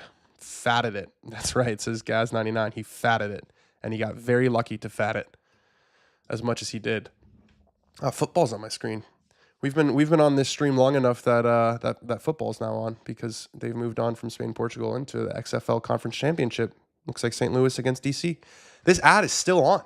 This is the grossest ad of all time. Get these germs off my screen. Smoking on that Fox pack. We'll see. Guys, this is the furthest thing from over. I mean, come on. Sam Burns is in a perfect spot. And we're right into it. 93 yards. This is a wedge shot he's familiar with now. We're not live streaming the actual coverage. We can't. It's a watch along, not a live. We're not streaming the golf. That's illegal. It's a watch along. Turn the golf on and watch with us. Sam Burns, third shot, well right of it. Is that going to spin back? It's a very similar putt to the one that he had in regulation. So that's the positive. He's got about 15 feet, I would say, left for his birdie. DC is going to fry Jackson Gibbon. DC is going to fry St. Louis as Jackson Gibbon. If you've got like a lean on this on the XFL, then you're watching a lot of sports. All right, Ryan Fox, after a super fortunate break, after a fatted second shot, we talked about just cresting the hill. That's got to get going. It's got to get going. It should get a little quicker now. He's left it short. He's left it well short. So both these guys are outside 10 feet. Sam Burns has 15 feet. Ryan Fox has, let's see, they have it 11 feet, 9 inches. So Burns will putt first, and then Foxy, we're going to have 2 birdie putts again. You could see how far below the hole he was. So it's a little hard to control distance when you're not really looking at the landing area. Bro, Fox loves making it hard for himself. He birdied the last to get into a playoff. I mean, he's on borrowed time right now. Sam Burns missed a 6-footer inside right to win the tournament. So it's all gravy for Fox right now. I genuinely don't think I've watched anything that isn't football, golf, hockey, or basketball in months. Yeah, the only live stuff I watch is sports. But I think that's a lot of people. You stream everything else, and that's not exactly breaking news. All right. Burns is going to go first. We're going to go away from the Tourcast here for obvious reasons. So have a good look at everyone who finished between tied for 6th and tied for 24th. Shane Lowry tied for 13th. Ludwig Ober tied for 13th. Nick Taylor tied for 13th. No easy road here, Foxy. Boys, as cold as a Southland morning, says William Woodworth. I assume that is some New Zealand humor. Okay, Sam Burns, a very similar putt to the one he made in regulation to shoot 62. This is to birdie the second playoff hole, the best putter on the PGA Tour. It slides by on the low side, and Ryan Fox now has a chance to win the Canadian Open. Burns taps in for par. Foxy birdied 18 in regulation to get into the playoff. Bailed out when Sam Burns missed from 6 feet to win on the first playoff hole. We've got Ryan Fox for birdie and the win for his second victory on the PGA Tour. The Kiwi left it short. Left it well short. Didn't even really have a chance. And when I say didn't even really have a chance, it didn't have a chance at all. I can't believe that. Birdie effort to win the tournament. How do you leave that short, asks Alex Jones. I don't know. We're doing this again. We're going back to 18. 4 pars so far. Burns's was low the whole way, and Ryan Fox was just never hard enough.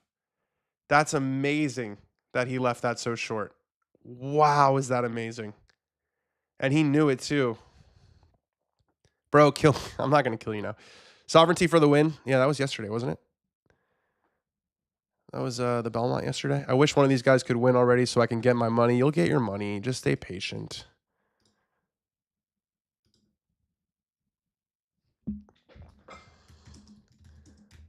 Mrs. Rapaport just asked if I'll have a break soon. Well, if someone wins the tournament, then we'll be done for the day. But no, we're dragging on. We're dragging on. We're still here. What is on your arm, Dan? What does it look like? Apparently changing the hole location. That's cool. They're recutting the hole. Put it on the right side so both of these guys can go for it. Yeah, there he is. Wow, MVP. The real MVP is the member of the groundskeeping crew who is changing the hole right now. Put it on the front right. Let's get some eagles, some birdies. I don't want to see no more layups and fives on this hole. How'd Rick's picks do this week? I don't think they did that well. He had Luke Clanton to win. Missed the cut, so that didn't do so great.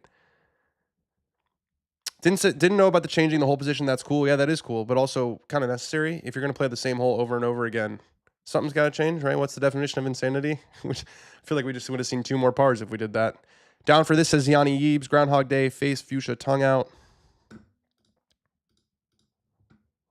Guys, if you're watching, subscribe to the channel. Like the video.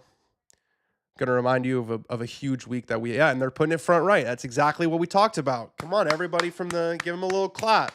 We're going to see a birdie here. I feel it. They've moved it to probably the easiest pin out there. Love it.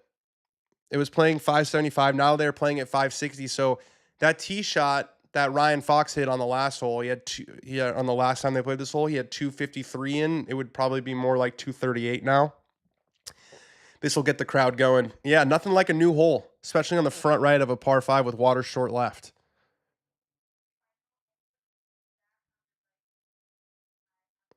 Smash that subscribe button. Yeah, subscribe, claps. This will get the crowd going. Who you think wins? I've said Sam Burns. I'm going to keep saying Sam Burns. Albatross incoming. That would be electric.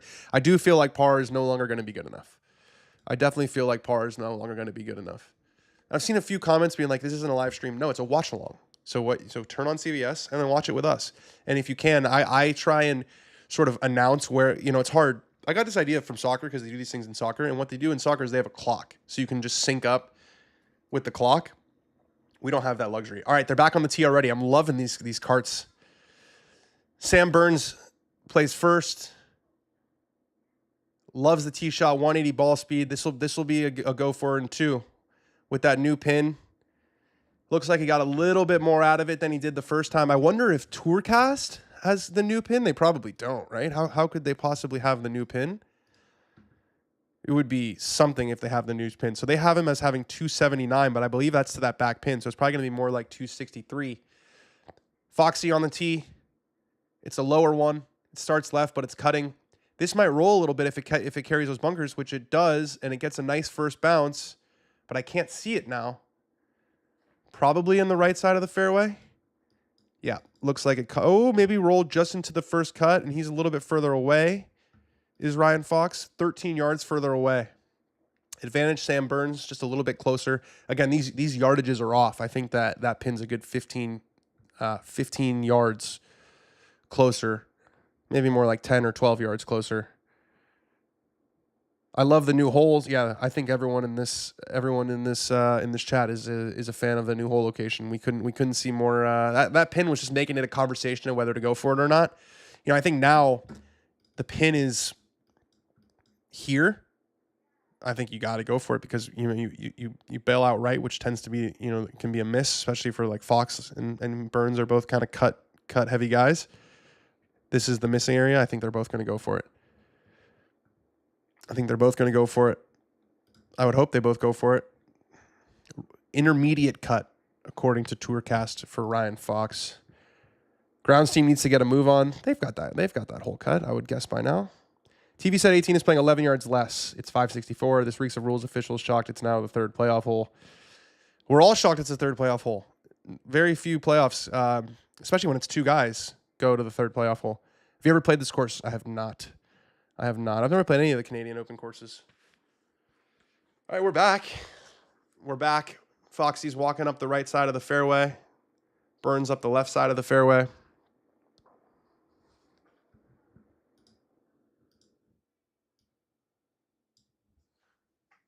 Getting a nice overview of the hole here. Show us where these balls are. Yeah, there's the new pin. Okay, we got the new pin there. So there's a bank in front of it. If it lands into the bank, it could roll into the water or it could hang up in that cut of rough that saved Ryan Fox's shot. on the second playoff hole.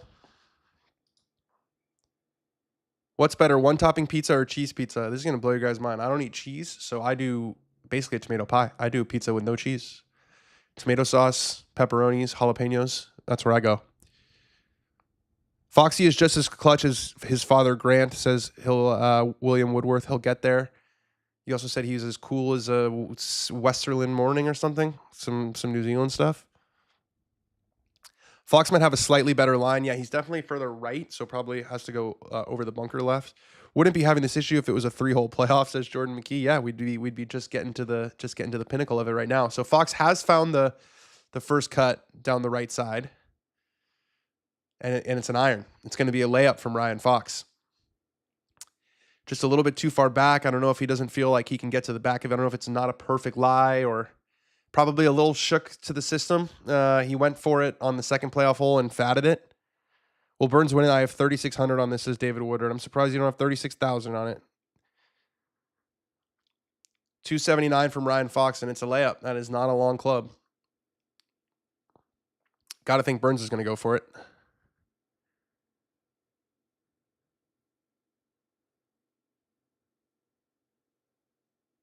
Burns' layup. Ooh, gets lucky. It was a bit of a block, and it was in danger of finishing on a side hill slope in the first cut, but it finds the fairway. Not the most convinced swing.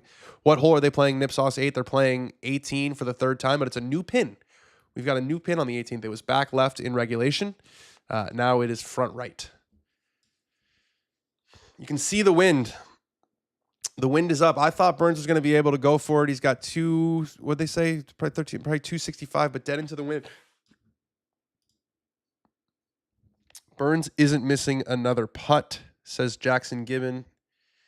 It's a layup again. All that talk that we had about the new hole and whether they were going to be able to go for it.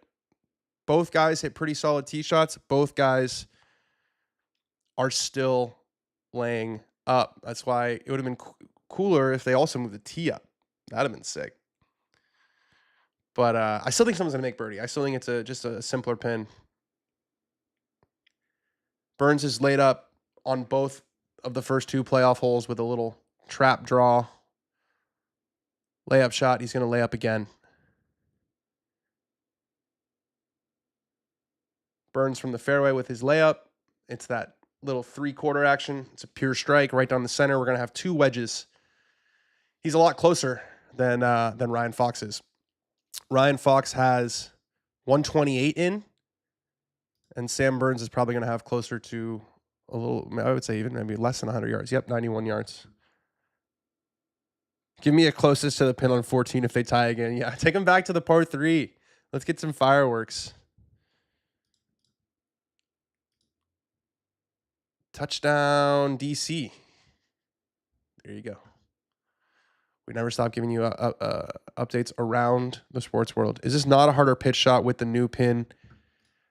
I don't think so. I think they're both far enough back. I think it's into the wind. So I think just taking the water kind of out of play, I don't think it's harder.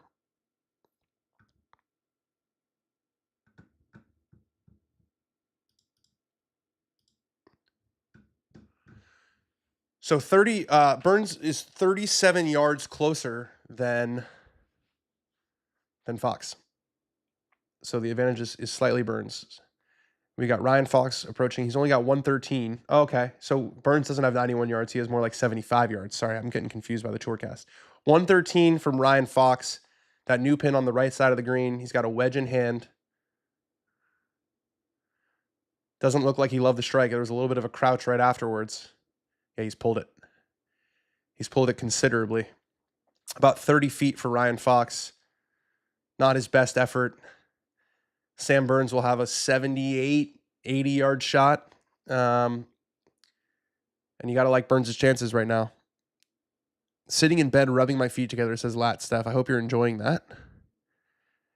That boy Burns, that boy a dog. He's from Louisiana. He's from Shreveport. Let's not forget where he's from. Shreveport, Louisiana. If Burns can't finish it at 75 yards, this is it. 75 yards. I've said this is it a few times today, but I thought it was it a few times today.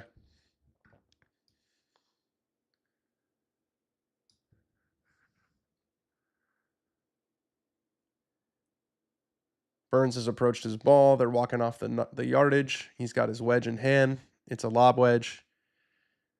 This is, again, one of those shots that you expect him to put close on Thursday on the 4th hole in practice round.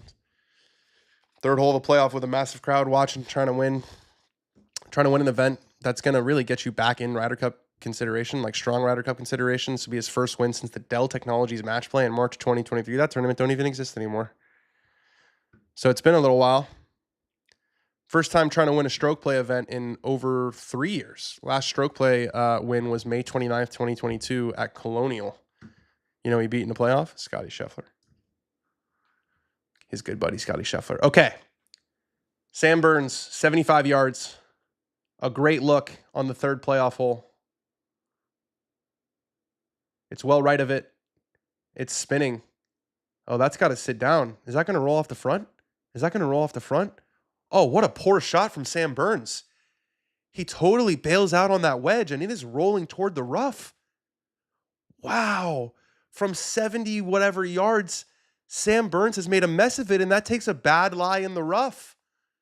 And all of a sudden, Ryan Fox has the advantage after playing this hole in a very pedestrian manner. He's got 30 feet for birdie, and Sam Burns has missed the green entirely. What a terrible, terrible shot that was. You could kind of tell that it was going right at the target, but it was one of those right, short, spinny ones. FFS, which we know what that stands for. This might last longer than the French Open final. My TV is behind. Sam Burns is about to strike. I'm sorry, Vegas. I can only narrate what's in front of me. Maybe you should try refreshing your stream, but that is as bad a wedge shot as you'll see from a professional golfer in that moment. And you have all the world long of it and left of it. We saw Ryan Fox pulls his left of it. You just, with that ridge there, short right was really the only danger, and he hit it short right with spin, and it rolled all the way off the front. The media will have a field day with this one. What does that mean? What are we doing with this whole media, Joseph Bozo? What does that mean, that the media will have a field day with this one? The media will talk about how he hit a really poor wedge shot. Great shot, by the way, there of Ryan Fox. He was like already up by the green while that thing was still trickling. Okay, Sam Burns playing his 4th. You would think that he has to get this up and down. I just want to go eat dinner, says Alex Jones. Someone win. You're not enjoying your time here? Tough chip here. Looked like not a great lie from Sam Burns. He's played it really, really, really nicely. Fair play. That's a great chip after where he was. It's going to be about 2.5 feet for par for Sam Burns. And guys, I want you to prepare yourself for the eventuality of a 4th playoff hole. Because the odds are that's where we're headed. For a 4th playoff hole. The stream that wouldn't end. Nestled that tight. Really good shot there from Sam Burns after that wedge shot. Must have been a shock to his system. What do you think about all the Europeans on the leaderboard? This can't be sustainable from the DP World Tour. All the good players hopping over. Well, it's the situation. The top 10 players on the DP World Tour get PGA Tour cards. It's another route to the PGA Tour. That's what it is. They signed up for that with their the evolution of the strategic alliance. That's kind of what it's become. Ryan Fox for the win. Outside chance here. It's a long putt for Ryan Fox. It's going to roll past on the high side. And he is probably outside Sam Burns for a par effort for Ryan Fox. Is that how this is going to end? Is one of these guys going to miss a short one? It would be kind of a fitting end given the lack of momentum in this playoff. I love it from the Bowie Andrews. Woo! Back to the golf carts they go. I am enjoying this, says John Davis. I'm enjoying it too. Phil Spencer Harris says, loving it, Dan. We're loving it too. Subscribe to the channel.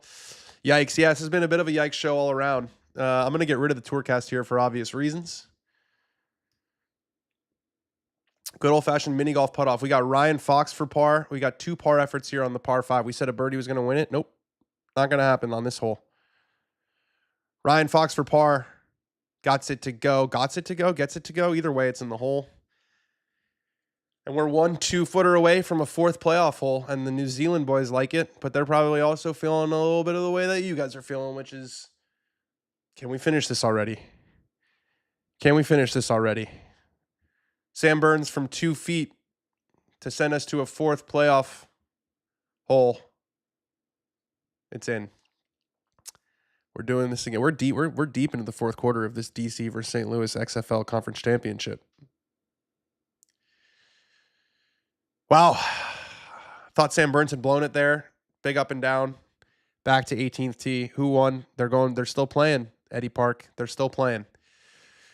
There's been 6 balls in play in the playoff. They've played a par 5 6 times. We've had 0 birdies. We've also had 0 bogeys, but we've had 0 birdies. 3 pars from each guy on the first 3 playoff holes, and we are going back to the 18th tee. They need to move the hole again to an easier spot. Maybe they should put it in front of the water. just cut a hole out of the fairway.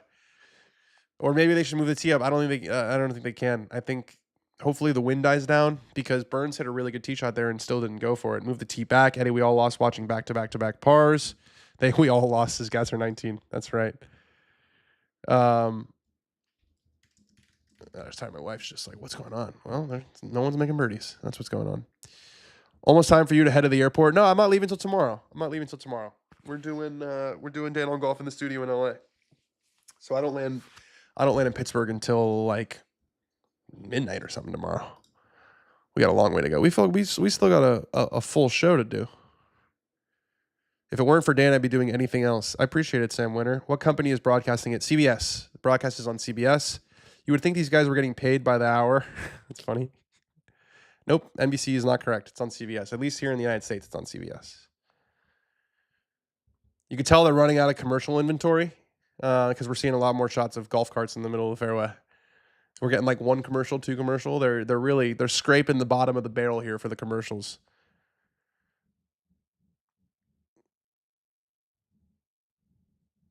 You going to do a Dan on Golf during the week? We are. I've said it a few times on the stream, but we're doing Dan on Golf tomorrow, Dan on Golf Wednesday, Dan on Golf Friday, Dan on Golf Saturday, watch along Saturday, Sunday. How did you get started into the golf world, Dan? And was it always a passion or something you were pursuing growing up? Always been a passion of mine. My dad's a big-time golfer, kind of a lifelong 8 handicap, weekend absolute warrior. Played growing up.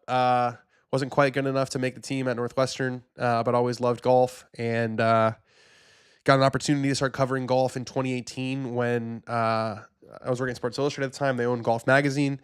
Sports Illustrated sold Golf Magazine to Howard Milstein, 8am, who owns it now. That created a void in golf coverage, and I was 23, and I said, hey, I'd really like to cover golf for Sports Illustrated. Can I go to the Players Championship? This one that Webb Simpson won, total snoozer. And I guess I did a decent job, and we're here. Just flown back into New Zealand today, sitting outside in 4 degrees, loving this commentary, Danny. We love you too, JP Travels. Your countrymen, the national football team, they beat Ivory Coast, which is a big win. They beat the African champions, and they're out there watching their boy Ryan Fox.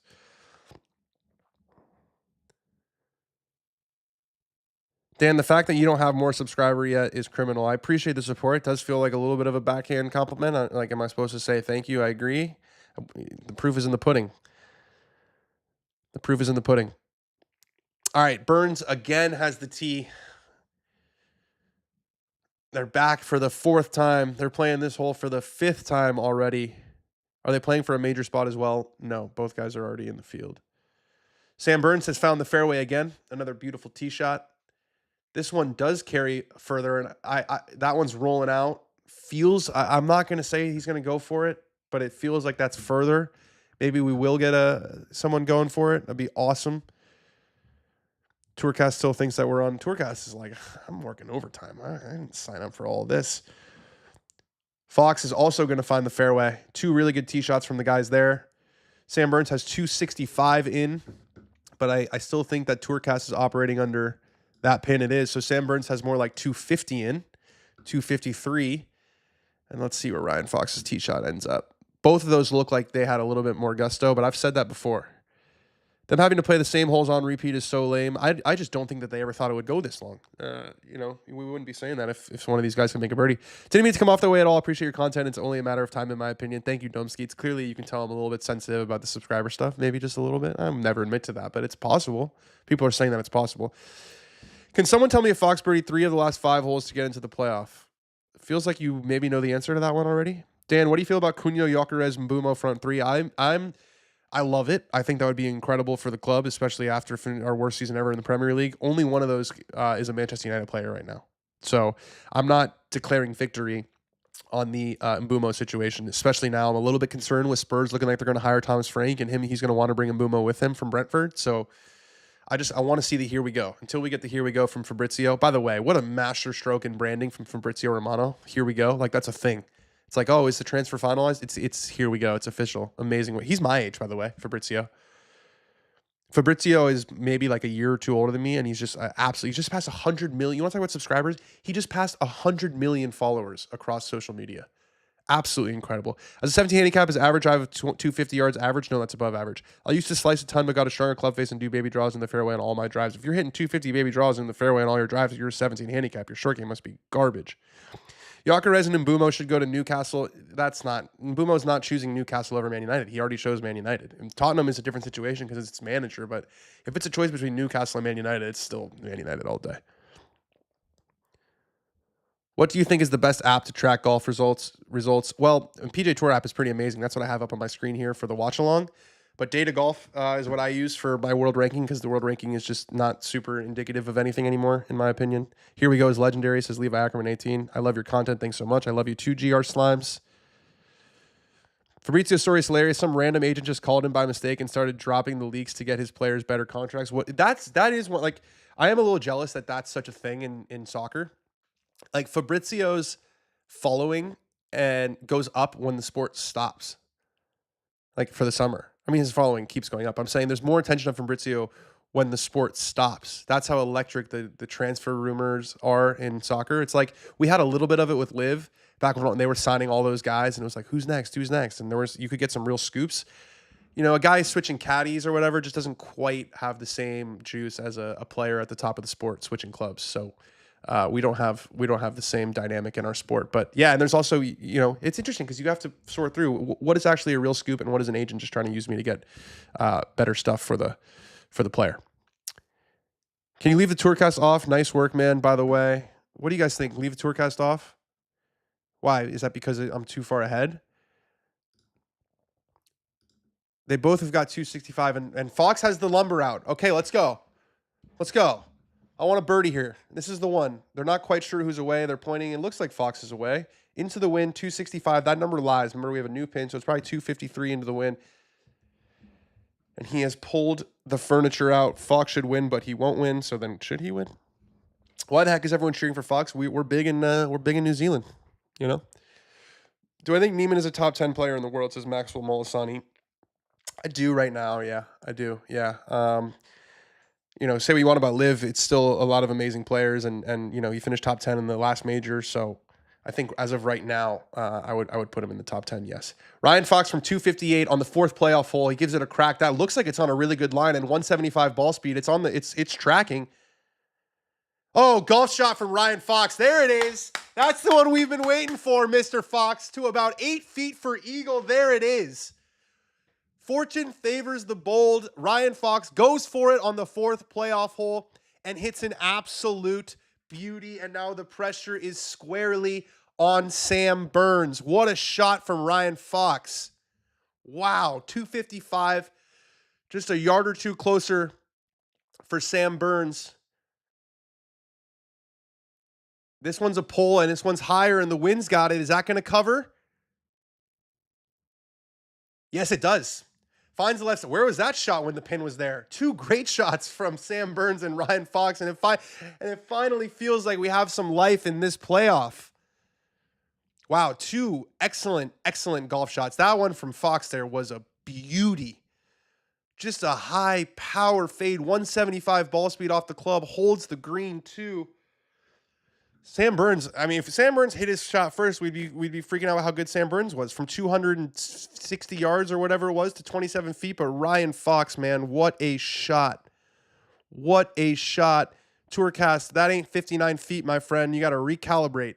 Oh, it's because the pin's right here. That's why. And also Sam Burns probably isn't 27 feet. Just I think we can just discard the Tourcast now. I think we can discard the Tourcast now. We're going to discard the Tourcast. Fantastic, Mr. Fox, says Ben Boscovich. That's why we need you here, Ben. That's why we need you here. Up the Fox. Here we go, chat. I predicted 2-putt. I don't know who you're talking about. Let's go put it away, says Manawa Music. 5th playoff hole. Caddy's place is Tucker Jensen. I would probably sign up for it. His swing was insane on that shot. Yeah. When Fox pulls it off with that side bend, it's like Neiman. It's a beautiful thing to watch when you get the inside of that ball and the super stable club face, and you know it's just going to be a baby cut. Do you have an opinion on the new Wilson Infinite wedges? No. I don't have a negative opinion. I just don't have any opinion. I do have an opinion, however, on that shot from Ryan Fox, and it was fantastic. My son was the flag bearer when they were changing holes. Really? So your son's out there right now. Why aren't you out there with him? Backed Fox at 40-1. Let's go, says Josh Cheel. What a great last name. Your last name is Chill? That's sick. Loving this commercial-free stuff, too. I think they're just completely out of commercial inventory. We got rid of the Tourcast because it was just really not indicative. We just couldn't tell how far they were because the Tourcast hasn't switched with the pin. But we do know that both men are on the green. Both men have eagle putts on the 4th playoff hole. There is definitely a possibility that they have this with birdies. And then we go to a 5th playoff hole. But we're going to be here until it finishes. That's what we do here on the watch along. Watching Fox to win it from New Zealand in the snow is fantastic. Does it snow a lot in New Zealand? I guess this is the winter, right? It's June. This is wintertime for you guys. Does it snow? I mean, I know actually, yeah, it does. I mean, what am I saying? I know they film like Game of Thrones and Lord of the Rings, so I'm sure, I mean, it's probably the most beautiful fjords and mountains you've ever seen. If we get to 5, a fan has to tee off for each. How far is Burns' putt? I don't know exactly because of the Tourcast issues, but 30 to 40 feet, I would say. Imagine if Burns sinks this putt. It could be a big-time Mongolian reversal, right? Shout out Saad Theegala for bringing that term to public knowledge. He's asking him to move it, I think. Is that what that was? Yeah, he says, can you move it one to the right? Anyone here from Royal Auckland? Don't know. While waiting, can you describe your cool tattoos? Well, it feels like the chat is pretty divided on my tattoos, so that will have to be another time. Yeah, it snows and it's rankly cold. I'm sorry to hear that. It's been really nice in California. We got June gloom going on where it's like kind of cloudy until 2 in the afternoon in the low mid 60s, and then it gets to like 73 in the afternoon. Fantastic stuff. Is that a football next to the golfer? No, it's this little alternate logo, golf logo that we used for a Barstool shirt back in the day. Okay, Sam Burns, 4 eagle. 2 fantastic shots. Great worm cam showing just how much this is going to break from left to right. Looks like it's going to go by on the high side. And it's got a little bit of trickle. It's got a lot of trickle. You're wondering if Sam Burns was thinking, I probably got to make this, and then gunned it by. Wow, that's a good 10 feet more past the hole. We got New Zealand on New Zealand. No one goes to Waipu, bro. Watching from Queenstown, New Zealand, and Foxy's going to get that dub. When are you flying out to Oakmont? Tomorrow night. Flying to Pittsburgh, land at midnight. Is Burns still away? He's definitely reading it like he's still away. So if Burns misses, I mean, this is it. If Burns misses this, then Ryan Fox is going to have 2 putts to win the tournament. Sam Burns, statistically, the best putter on the PGA Tour this season. Number 1 in strokes gained. Watching your channel from Central Florida. Thank you for covering it. Thank you to Dean Shirley. Make sure you're subscribed. Number 1 club in the bag. Right now, it's my lab putter. Great worm cam for Sam Burns. 4 birdie to make Ryan Fox have to make it.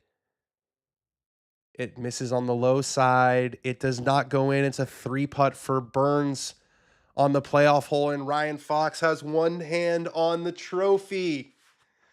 Ryan Fox playing some absolutely fantastic golf so far this year. Got his first PGA Tour win at the One Flight Myrtle Beach. Tied for 28th in the PGA Championship, which is a solid finish, and tied for 20th in the Memorial since, and he stepped up.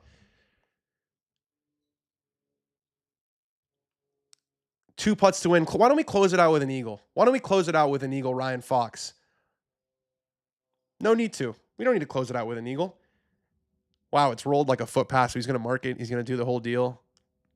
Would have been a lot cleaner if he closed it out with an eagle, but that's not how this playoff was going to go. It wasn't going to be pretty. It was a battle of attrition here. But it looks like finally, 4th playoff hole. Ryan Fox wins the RBC Canadian Open. It's his 2nd win in his last 4 starts. And the New Zealand football team watching behind loves it. Ryan Fox loves it. He goes to Oakmont with a lot of confidence. That is an absolutely massive, massive victory. The PGA Tour event he won before, the One Flight Myrtle Beach Classic, was an opposite field event. So this is the biggest win on the PGA Tour for his career for Ryan Fox. Now a 2-time winner this year. Not a lot of guys who win multiple times in one year on the PGA Tour. It wasn't always pretty. It took 4 playoff holes to get it done. He had to play the 18th 5 times. He's got both of his kids, one wearing a fantastic pair of shades. About to talk to Amanda Balionis there on the 18th green. We grinded it out, chat. We grinded it out in this chat right here in this watch along. We finally got a winner. If you guys were watching, if you guys enjoyed this, I want to tell you to subscribe to Dan on Golf. There's more of these. We do these every weekend. They're not always dramatic with 4-hole playoffs, but we do these every weekend for PGA Tour events.